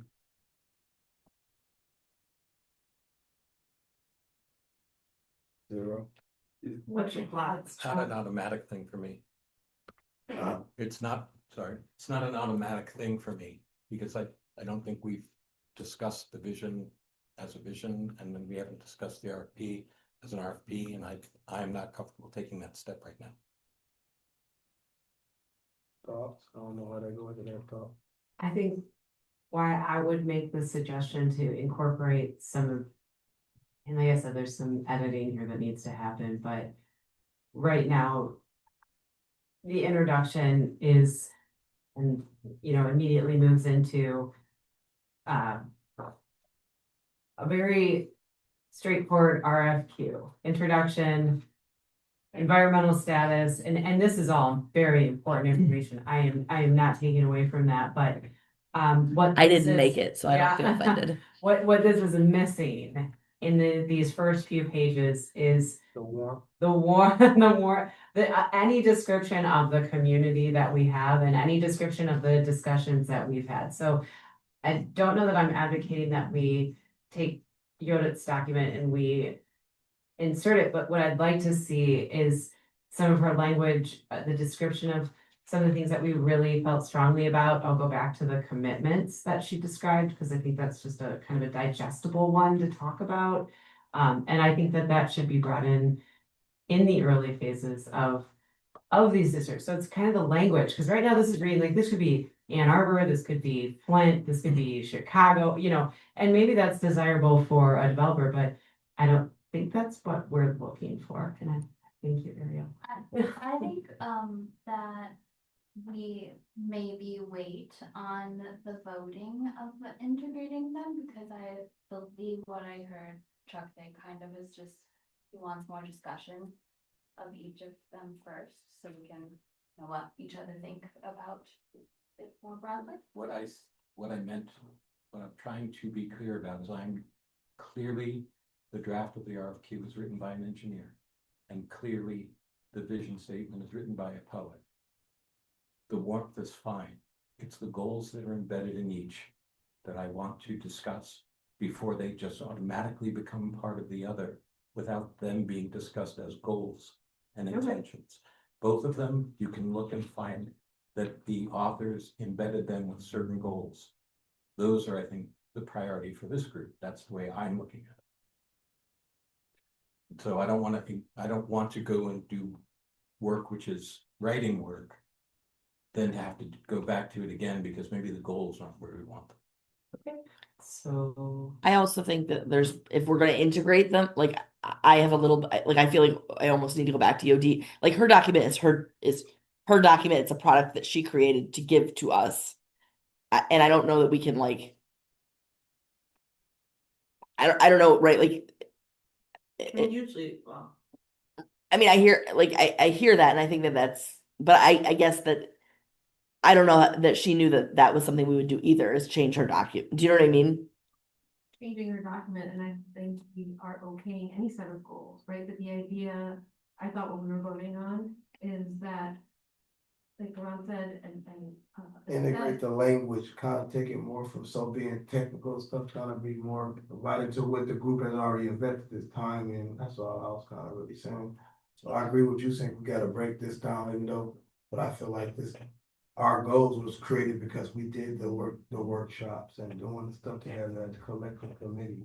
So it's not like it's not being utilized, and I think that we made a blueprint and a footstool to move off of, that should be highlighted every step of the way in this process. So Chuck, I agree with you to a certain extent, but I just wanna make sure we are discussing the goals that we did come together with. It's not just like this document is coming from nowhere, it's coming from us, including you. Yeah, I would say, except that a lot of the documents that she collected were not. We all didn't see them. She saw them all. We didn't see them all. I didn't see what you wrote. I didn't see what any of you wrote. I don't know what she read through and filtered through, what made it in, what didn't make it in. I don't know anything about that. Thanks for the answer. Your questioning is so its very existence, I mean, Pardon? your questioning is very existence, you think she made something up, or? No, You said about being able Not at to all. personalize as to what insight came from where, so thanks for that insight too. So to me, it's a synthesis, right, but I'm trusting that she, brought together from all our little posted notes and from, how we spoke. And, it's not, and I guess when I think of integrating it, I'm not just thinking of two documents that we're cutting and pasting either, right? That we're going to read what was the synthesis, so that we all worked on, what that was, all our values that we shared with each other and with her. And then we're gonna use that to inform then with the engineering piece, and it's not just engineering, but then community values and all the rest, to make a document that is meaningful for IPSC, right? And I think that poetry, I mean, and it's not like her document is just a copyrighted piece of poetry, right? Which our people are, you're able still to quote, as long as you're sourcing your material, you're still able to use it that way. But again, the work comes from us. So for us to use, and so now she did all this work synthesizing it, we did all this work, right? We spent 2 meetings on it. And so, yes, we're gonna digest it and then integrate it into the document, right? So. I think it could be useful if you're able to ask Judy if it's okay if we integrate some of this language, is that okay? And I'm perfectly comfortable if we cite it, do you know what I mean? That kind of thing. I just didn't know how much we were gonna, I just didn't, I'm not sure I understand completely, but I think that That document is our. the more that you guys are talking about it, I'm understanding better. There's a line in the document itself that says,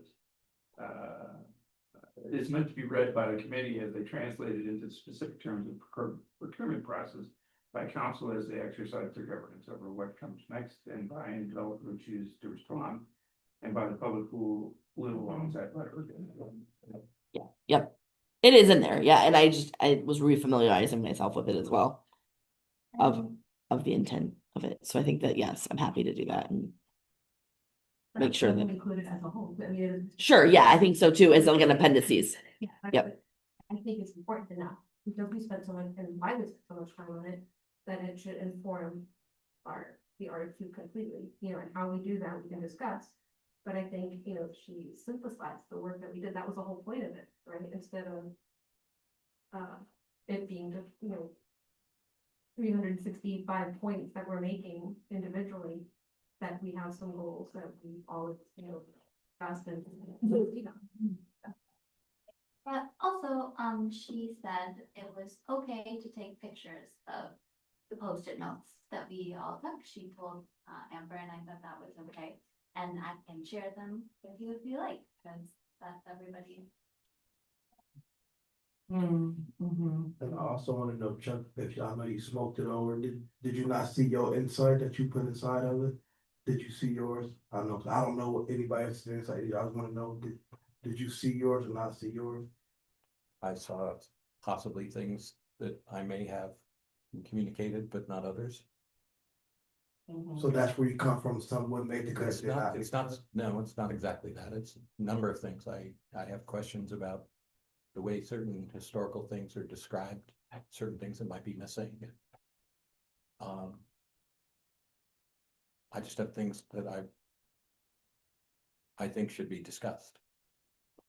Yeah, and I don't think we're at a point right now where it's all voting. I think right now we're kind of in a brainstorming phase where it's okay if we agree or we disagree on certain points, but I think right now the point is just to give Katie some feedback on this, so I don't wanna make this 5, 4, 1, 2, you know what I mean? Like, Yep. really right now, I think that if we can all just start there.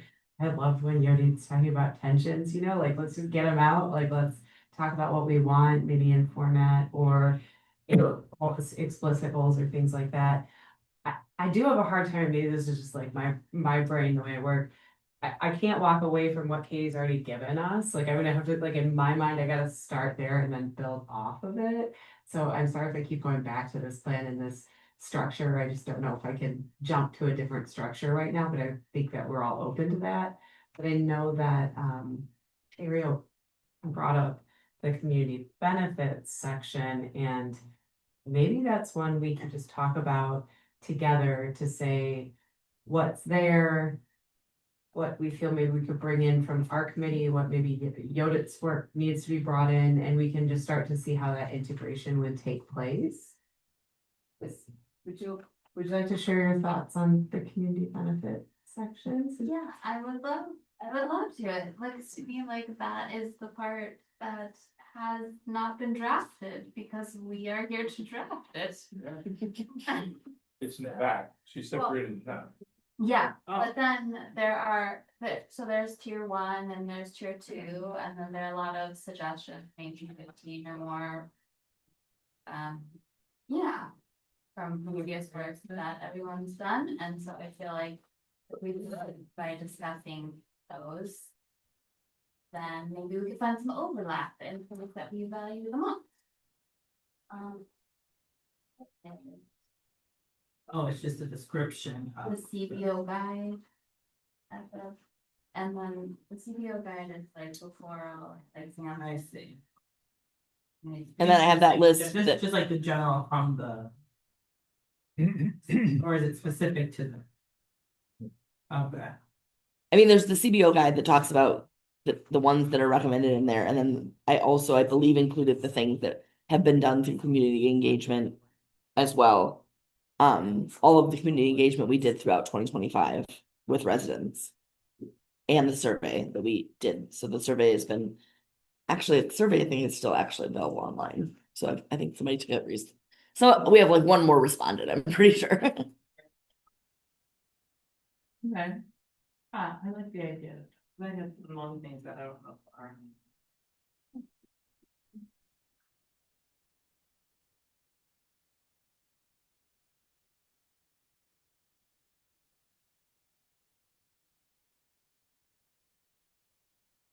Well, are we just assuming that it's a tier 2 project, or are we just assuming it's either one?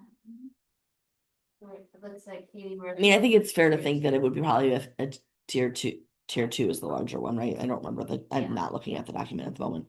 I think it's probably fair to assume that. I think that there is a reality where there could be somebody who comes in and, let's say, wants to do senior housing, right? And they only want to do that smaller portion, and they don't come in with a group of other developers, right? They just send us their qualifications to do senior housing, and maybe that's a smaller part of the larger thing. And so that in that case, maybe they provide and they're willing to provide a certain benefit, right? Like, and I think that we would kind of have to, it's gonna take some massaging, I think.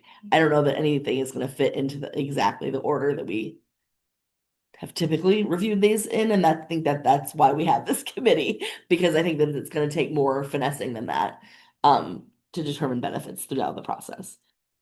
Because of that, right? Like, 'cause I think somebody could come in and say, I want to do senior housing, and somebody else like, I want to do a grocery store, right? Like, I don't know, right? Like, and then those are be different things that we would need different benefits from.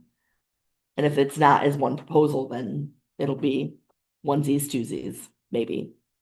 Or maybe we have somebody who wants to master develop the site and they have millions of dollars that they'd like to bring to the table, I hope. So would it be like what you saying, that's something like we would have to like almost create a scale as a purpose of intent and what percentage or something that they may or may not have to get back? I mean, I think we should still use the CBO guide as our guide of levels of investment and that kind of thing, and the kinds of things, and that's why I included it.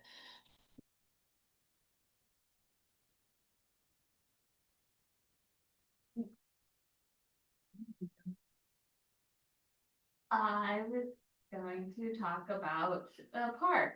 I was going to talk about nature and a park. And I feel that many of us are interested in that, although maybe have ideas about it in different spaces. And I'm not sure that we get to decide that or not, but I did notice the south of the railway is really expensive to develop. It's really hard and expensive to remediate and develop, and it's also pretty much covered in trees. And that's something that I'm just sharing with the community. Oh, I'm gonna like double down on what you just said, okay? Cause after like seeing the meetings here, I think green space, public space, like open space is something like I've heard in different forms from like everyone around this table, and especially when we were doing our trip and under phasing, Katie, I understand why we have the phasing approach to this. I have no concerns about that, but it reads there, the city has not specified a specific geographic area for phase development. And what I'm worried about that isn't that we need to define exactly what parcel needs to get in first, but that we're also not defining areas we don't want developed. So I want to advocate, and I put this in the Google, as a comment, that I think if what I'm hearing from this committee is that we want more green space, I think we should be axing out some areas that we want to maintain as green space. And I'm not talking about 90% or I don't know what that is, but right now we have. I don't think that sounds like enough to anybody here, and so I don't know if it's that we make some key connections and say we expect these connections to go through, but I feel like given the immense a lot of talking that we've had about this, that just saying we have no opinion about where you start and where you go, it seems a little too like dismissive. So I wanted to bring that up, which I feel like is something to this RFQ, which is just like, I think the city, and I don't know if this is our decision, but I think the city should actually say, no, like we need another 400 feet of green space, to honor our river and our water quality and to provide for that for the future. Or maybe I was so charmed by that guy who was fishing on the abutment when we walked out of the site visit. And I guess that's within the 100 feet, but like, do we need to make sure that that fishing spot just exists in the future and axe that parcel out? Like, if we find that as a value. Okay, I don't know if we can make these decisions, but I really would love to. I think you can make whatever, Suggestions. like it's all recommendations to council, right? Like that's what this committee is in the intent of it. And so I think you can make whatever recommendations that you want to make and that this committee and this body feels comfortable making. I do think that you're probably right that saying whatever, whatever is probably not the best thing to put in there. I think that, in that same vein, right, like, I think we've heard from Scott that some of the areas that have deeper fill are not going to be ideal for development, right? And so we've already gathered that from some of the things Yeah. that he's said to us. And so I think that determining if that would be ideal for park or if that would be ideal for something else, right? And then we also know, I also know that like some of the frontage has less contamination, right? And so like, do we want to say that that might be an ideal for a phase if there were going to be continue the business district, right? Along East Michigan and have that, right? Like that's just another idea that is a possibility as well, right? And so like knowing some of those things for someone would be probably helpful, yes. So I'm a little confused. So if we carve out what you propose, more than 100 feet for a park, is that something the developer is gonna pay for then? Or is that, are we carving it out as city park? And we're adding it to our park system to maintain, with the staff we have? Those are questions I have. No, totally valid. Yeah. Now, I'm not dismissing Yeah. the green space. I'm all for it. I'm just trying to think of it from a practical standpoint. It could be part of development too. I was thinking about in terms of, when there's, city remediation, in terms of like with permaculture, city planning, that there would be green space along the street, because it tends to slow down traffic and make it safer for pedestrians, or even wherever there is a road, there are more green spaces, there's more, bump outs and things like that, but that will then also be green, that psychologically makes people slow down and drive more safely. Right. So those, it can be incorporated in the development in terms of, even if you're building a business, Mhm. right, there will be green space around it, that there has to be, that will be open to the public, but that could be something that's, and it's a certain percentage, maybe we can save, since it's gonna be so difficult to develop anyway because of the fill. There could be more park space there, but also throughout, in terms of whatever, scientific percentage that I don't have in my brain, right, that in terms of, capturing water from, rain gardens and, but also shade cover, which will help with temperature, regulation of buildings and the rest. And I was thinking of it, like you mentioned, Allison, like we are just saying areas that we are not interested in developing first, perhaps. I'm sure I'm interested in saving that as a more natural area, but I think that is maybe also helpful to a developer to tell them where we want them to develop if we have opinions on that. And I think we might have opinions on that. And that the community probably did. Of tribal councils, what they would let us know historically and culturally, how they would have done it, also, in terms of public space and green space. It's unfortunate that we don't know from a developer's perspective, which would be the most valuable space for them to start off with. Obviously, the West Michigan or East Michigan Ave is kind of a no-brainer, but they're possibly because it sites closer to the river, even with increased development costs, might be more attractive. I think we have the ability to give the priority to the developer without putting certain pieces of locking up certain parcels in a way. We have the waterfront locked up now. Unless there was some particular feature with respect to a green space that we want to protect. I am on our walkthrough, some people I mentioned, I asked people if they knew that why Park Street is called Park Street. And called Park Street because there used to be a park there on the lot that is the Family Dollar. But more significantly than that, it was the park on the east side of the community. And where Congress and Michigan split, that was a park on the west side of the community. And the community stretched from that one park to another, and that was by design. And they existed for 60, 70, at least 60 or 70 years on a stretch of maps, and possibly longer. I just don't have proof on by a map. So for many years, that bookended our city. We could, for example, come back and ask for that sort of historical reference to be recreated. Now it can't be on the Family Dollar site unless you want to condemn that, which I would vote a solid 5 for. And take that property back and put the park on Park Street.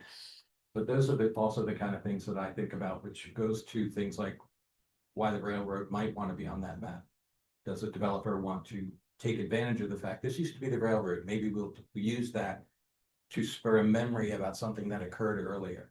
Or the Dibble, if that's how you say, the family name mill that used to be on the waterfront. Can that be recreated? That would be something I would consider a great community benefit if the historic research was done on what that looked like.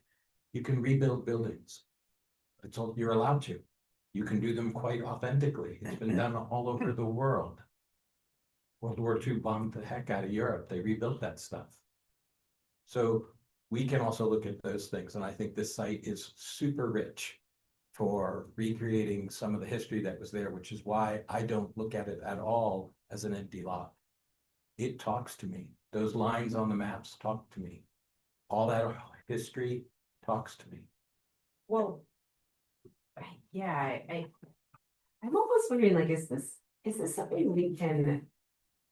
Did anyone read the very exciting section of developer roles and responsibilities? It's scintillating, right? And yeah. But I'm wondering if we can pull some of these ideas, and I know this is a dangerous one because it's it's a responsibility. So I'm not trying to add more to the developer's responsibilities, but yet I want them to walk away with a sense of what Chuck's saying and with what a sense of what Diane's saying, that we are going to prioritize sites where you are clearly designing for sustainability, for historical context, for green space. Sorry, I've got the same lexicon of words I'm using, but I think like they can be made more to what we're looking for. And I think that needs to come out really clearly in this.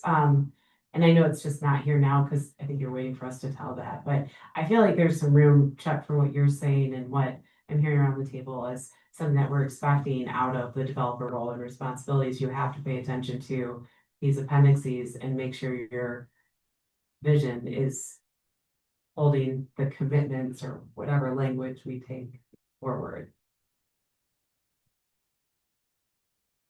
There's one point out, the meeting is scheduled in at 9 o'clock, we're gonna get 15 minutes for Oh, yeah. discuss the next meetings and Yep. next year. Yeah, well, what I was gonna say, we won't be able to do in that time, but I was just gonna suggest that, you know, if we wanna talk, I've been trying to keep track of some of the things that folks are talking about as like potential benefits.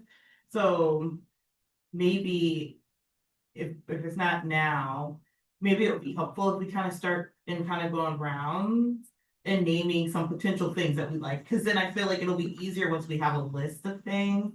And then we can kind of see how these things play together.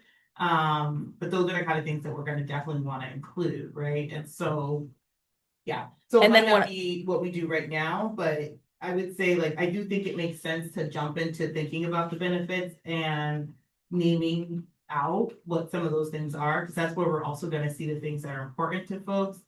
And I've tried to add in some of these, like the 400 feet of river space, historic features, like, and things like that. I'm adding to the things that I'm thinking about too. And also, I did not list, I never provided you guys with the information that was gathered from the community engagement that we've done thus far. And so I should do that. So I will make sure and include that in the next packet as well, to make sure that you guys have the list of ones that have been that were identified through the community engagement sessions that we had in 2025. And then also, like, in the next meeting too, Joe's gonna talk Yes. about some of those things around like The incentives. tax. Yep. Like, and understanding a little bit more about how that plays, because that also gets at what we're talking about too, like. Incentive, yeah. To be areas that we wanna be like, hey, we wanna maintain a certain percentage, or both for park space and other public ownership, you know, so. You mean the 15 things? Huh? Do you mean the 15 potential benefits identified through the 2025 committee? Oh, did I include it? You did. Okay, good. Yeah, thank I you. was looking through the packet and I didn't see it, so, but On the fact CPO guy. great, I'm glad that I did. Thank you, guys. Yeah, so it's in there, great. One thing that's been talked about is this 400-foot buffer along the river. 100. Well, it's not 100, but other people are saying, okay, extend Wanted to it make to sure. 400. I really want to see how that diminishes the size of the property, because I just did a rough thing, and that takes a lot off the board. And I don't know that that was like a right one. I think my point to saying like increase that is to say, with all the talk about green space and connectivity, I would actually bring it back to the phasing thing for the city to say they will take any they have no prioritization for phasing means that I feel like they're kind of saying, figure out the development and then we'll figure out how to connect the people after you guys get it developed. And I think that's backwards. So I don't know the way to rectify it, but I don't mean to say that it's gotta go from 100 400, but it would be a shame if in 100 years, Yoda, that we somehow didn't make a connection that would have been really meaningful to our community. And there's different ways of developing, and we're not the first ones to think this way. There are very successful cities that started off very economically depressed, including things like Portland, Oregon, like in the 90s was seen as this drug-addled like wasteland economically, and a lot of the kind of city repair that they did is what attracted a lot of industries that where people were looking for a more pleasant lifestyle kind of thing, right? Bikeability, green space, right? And the green space is certainly it is parks. And that's one reason why I like this area also is are the green spaces. But throughout, again, the fact that the roads are shaded because we're saving trees and Dallas talked about hackberries, and I think that would be one of the features or very specific trees that are there, and so we would develop around it. There's very easily get the right expert, or maybe just do a little bit of research. You know, there are ways to do rain gardens and the way that parks and lawns and things like that. Instead of that kind of feature, you're having things that capture water to prevent flooding, trees that, you know, help cool down areas. These are all going to be things that are going to be very important in the next 10 years.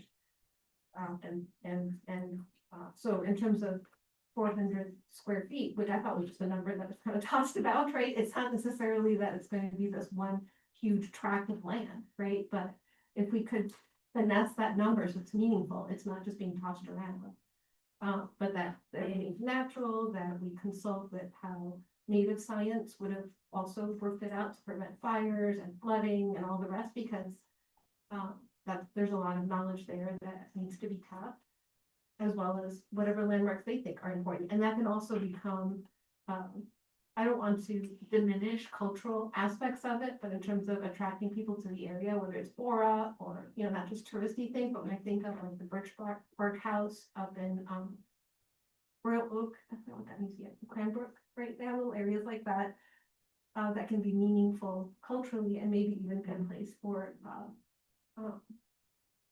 indigenous people to meet. But I think it does increase the value of the area, as well as making it safer for everybody.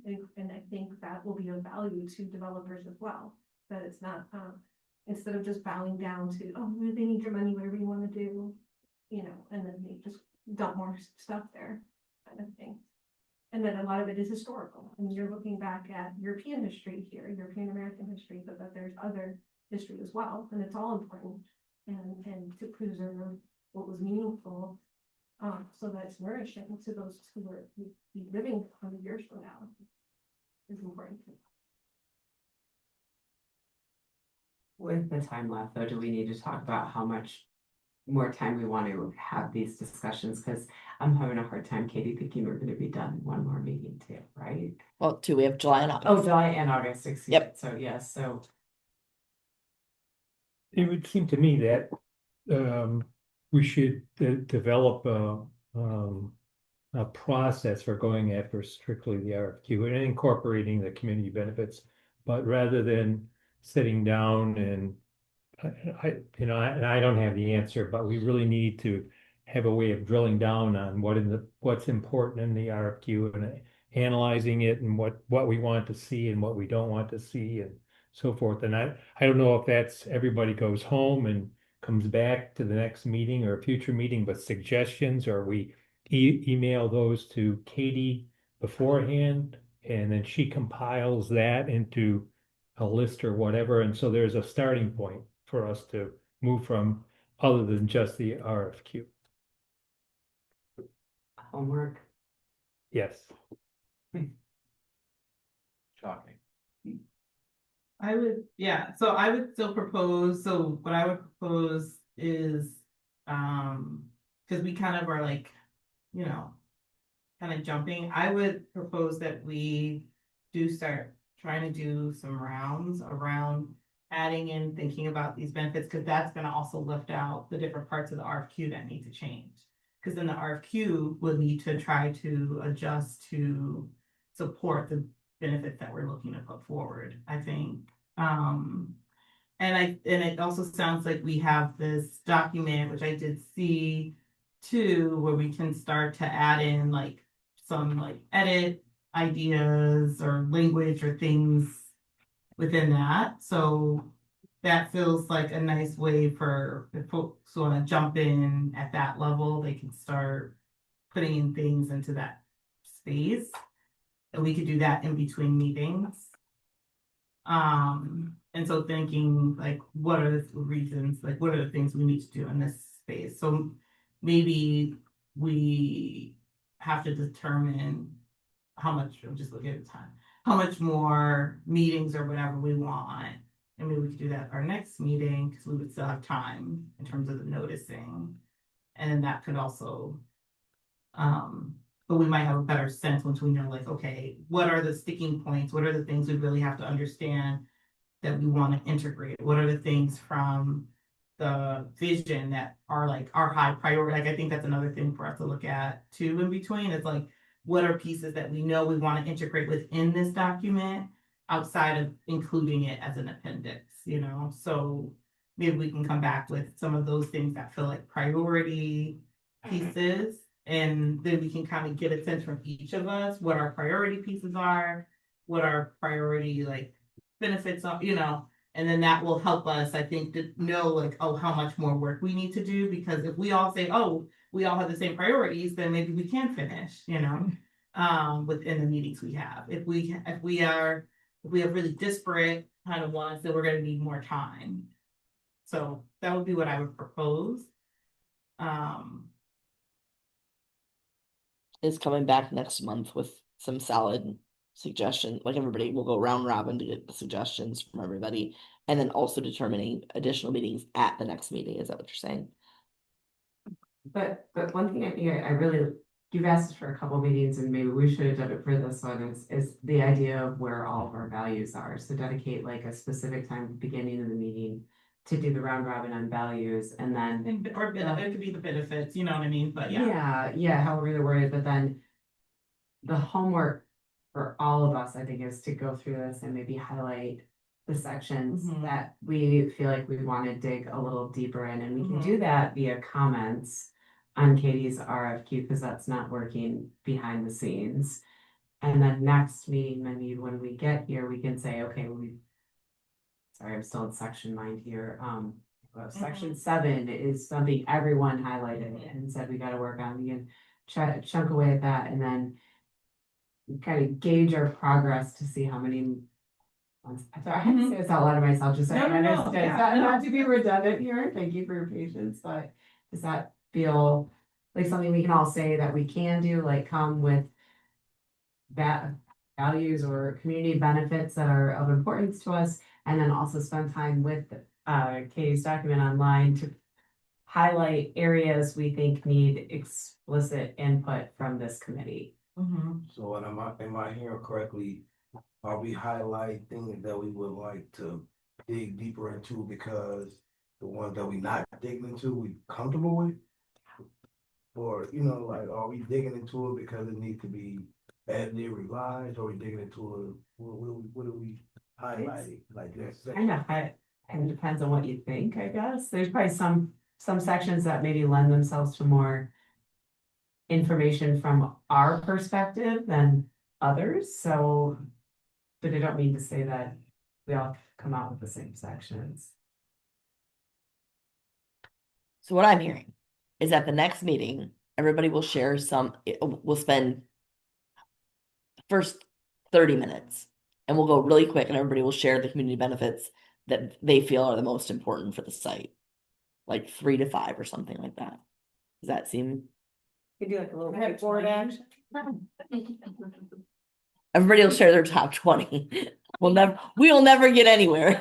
And then after that, we'll have Joe's presentation on the incentives, which I think that the piece that I'm hearing from you guys that will be important also would be if, because I don't think he has this piece in it. It's more of a like, if we gave a 50% incentive or, 25, but we don't have the public land versus develop. Yeah. That piece is important. Yeah, I that's heard what tonight. I'm thinking about, like, so when we're saying, you know, the way it lays out, the way it starts is like, our main priority is to put it all on tax Yes. base.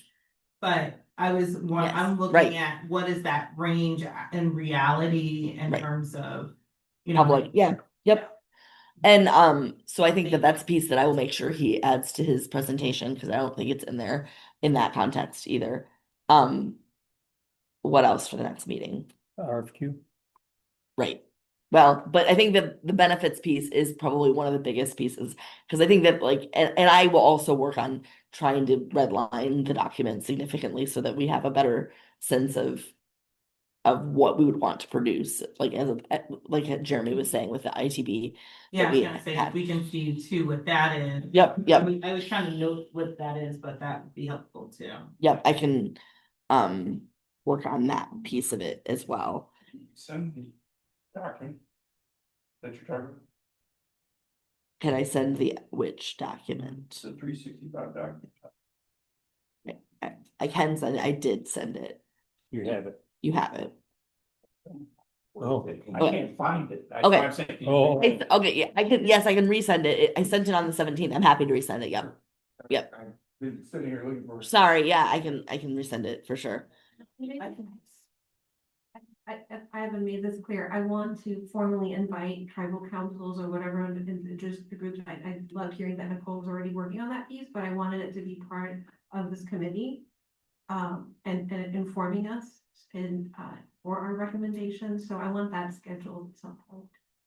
Whether it is the groups that whoever is talking to, let's invite all of them. I want to hear from them. Oh, there's- And so I want that formally done, you know, and not just as nebulous for, kind of backrooms kind of discussion, right? I just want it to be part of this committee. Okay, so one of the things, so I don't know how helpful this is or not, but one of the things that I've been talking with Nicole on as a staff level is that we have lots of conversations about different developments. I'm a part of several of them, like right now we're doing Penn Dam and we talk about native and section 106s and things like that. And so one of the things I've been concerned is actually as a city, taking it as a much larger perspective of like, what can we do in a way that is more honoring to the tribes? So it's not one development, it's not one thing that we're like, while I think it's important to do section 106s and it's important to do those pieces that are regulatory, but taking it outside of that context and saying basically asking council for a resolution that would say something like, we want to approach the tribes in a way that so it's not attached to development intentionally, because development is also where a lot of the harm has been done. And so working to start a relationship with the tribes outside of development, and the resolution that will be coming, I'm pretty sure at the July meeting. I don't think it's an either or situation. Fair. That's lovely. But Yep. I think because harm development is where harm is done, I think we need to address it now. I think it should be both. I Sure. think every development should involve a conversation with indigenous citizens, and then as well as having an overarching relationship and policy. I think both of those are great. Okay, and so are you hoping that then staff will reach out to the SHPO office and ask the tribes if they want to interface on this? Or like, what, I just need to understand what is allowed. I mean, I'll contact them if that's doable. Okay. Yeah, I mean, I don't know how. So you wanna formally. So just a like- better understanding of what, We had them, you know, come and speak, and we have public comment. I mean, how can we invite them? Yeah, Okay. bring them, have them come to do that presentation. Yeah, I want to be respectful of their time, so I want them to make sure that if we invite them, it's not just this 3-minute public comment, right? But- Right. Well, I don't want to put more work on staff, but I think protocol would be going through staff to make that outreach. Appreciate your offer, though. I think Very we're- nice of you. Yeah. Yeah.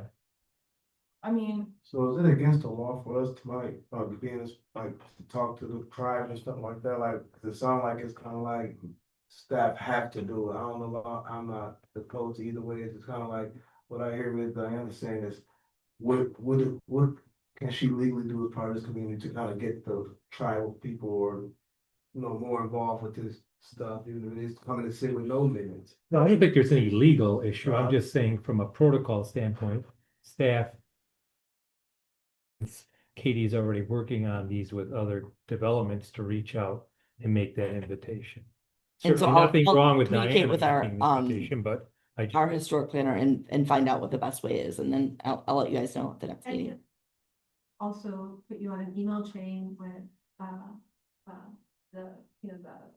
just stuff you can, yeah. I can't hear you. Yeah, I didn't hear either what you guys just. Reach out to us at the band because Diana emailed, person who doesn't know to us at the band. And there's an email chain.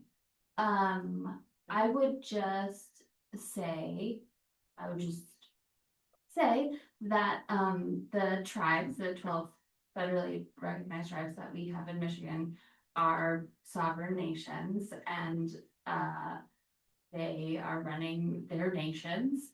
And it also sounds like we have a historic, somebody whose job it is in the city to do historic things. And that maybe we, should inform ourselves a little bit more so that we're all on the same page and have a same basis of understanding about who the tribes are, who we should contact, what this area, has historical significance for, so that we, do it in the right way. Yes. And, You and, said- and, Education. and I think that that's essentially the piece that I was saying in the beginning, is that like for months now, I've been thinking about this in the context of what is the right way as the city of Ypsilanti, right? Like, because I don't want to do more harm, right? And also communicating with our historic preservationist who's been talking to SHPO, who has contacts with the 12 tribes, and reaching out and figuring out what the best way was. And so she and I have really been like spending a significant amount of time talking and trying to figure out what the most appropriate way is. And so I think that that's part of this process. And so I think that she's been beginning some of those conversations with SHPO, because we also have at any given time, we have 1,000 different projects that we're trying to think about. And one of them has to be is a signage project that we were required to do by SHPO, and then making sure that like we have the right signage and things like that. And so again, and that one just happens to be on Water Street because they got taken down, I think, for something, and now they need to get put back up, and want to make sure the right ones get put back up. And so yes, to what you're saying. And I think that like we can do a lot of that centering and figuring out how to do that in the most appropriate way at the next meeting. As far as information is concerned, there's a lot of work being done right now with LiDAR, which is a earth penetrating radar system, to inform people about where archaeological sites are. It's non-invasive, it's actually very, very cool. And I'm wondering if we shouldn't do some of that, or have the city have some of that done for the site. This concept of, where are things, might pull up not only old buried architecture, but also old buried artifacts from centuries and centuries ago. It's all possible. And I think there's also a high degree of sensitivity, like in the fact that like we know, we as staff will hear, like right now with Penn Dam, we know that there are 2 sites, but we don't know where those 2 sites are, and that's all by design, right? that we as staff as well don't know where those sites are. It's intentional that we don't know where the sites are, because the tribes don't want us to know where those sites are. Like it's intended to stay that way, that they know where the things are, and that people don't go and take them, because that's happened for a very long time too, in ways that's desecrated holy sites for them as well. So that it's a very sensitive issue that we have to be conscientious on the staff side, and we're working through some of those processes right now. So we will continue to that. And They could inform that, like how we can preserve. yes, Right, that Yes. let us know how much land is needed. Exactly. right? So Yep. that it's protected, and then nobody knows. Still, Sure. I'm sure they could figure that out, and I would want to honor that. Yep. So maybe then we do need 4 square feet around that, or maybe it would all be one little square parcel. sure. Yeah, that makes sense. I know we getting late in here, so for the next meeting, what we got the incentive presentation, and then our like 20-30 minute 3 value, 20 value check on what's going on. Yes. Can that I mean, for real. Send that out beforehand, so I can list it. Yeah. Right, that's what I'm saying, so. Yeah. I just will say like, maybe. I don't want to commit to something that I may not be able to do. I like to reach my commitments, so I don't know, I have some of them written out that I've prepared the first meeting that we had, but I just, if we're gonna be doing this like Sure. redlining and all of that. I don't think it needs to be some kind of Christmas morning that if you don't state your piece now, you don't get to have another idea later. So I honestly believe that we can commit to what we can commit to, and one person's ideas might cause you to think of something else as well. So I Mhm. don't think it's a put them in now or you can't get any. No, I'm just suggesting that the more we have to look Yeah, at yeah. ahead of time, because then we have those thoughts ahead of time and. Agreed. More commonality potential. And So yeah, we'll do- that might reveal itself too. Everyone's putting down the same thing. We'll do the incentives, we will do the benefits that people wanna see. And we will revisit, some of the native, people's conversations as well. In the sections of the RFQ. And the sections of the RFQ that we've gotten, Review that the feedback sections of the RFQ. that people have given me feedback on. And Exactly. give more feedback on about, explicit items in Right. sections that you feel need to be addressed. And perhaps how they could be incorporated. So there needs to be a 365 feedback session, like actually in the agenda is like, hey, kind of amplify. Yeah, we'll walk, I can help do that portion of it where we walk through the document and I just read comments and we talk about if there's set changes that need to be made and I can make them on the document, right, as we go. Because I think that mostly it's comments that I want from you guys so that we can then discuss the comments Yeah. at the meeting. So to wrap that up, that kind of give us a better idea, what should we be able to have to add another month or not? We might be able to see something that we don't see right now with the Mhm. collection of this data, insight coming from this stuff, so. And my understanding is that Duran is the chair at the next one because you were the Yep. vice chair today Now we need a new vice. I see. and we need a vice. Hasn't done it, looking, actually, none of you, right? Yeah, nobody else. All All right, Duran, you will lead, right, great. Diana. and Diana will be I do a 5 for that. vice chair. And then I think we're done. Think we're done. Yeah. All right, does everybody feel comfortable closing the meeting down? Is that a High four? five, everyone. I can't see your That's a thumb. four. I was like, you're not. All right, sounds good. Meeting adjourned at 9:16. And I found that. Oh, you did find it. Okay, great. I just resent it too. Oh, awesome. Like that. Like, multiple times.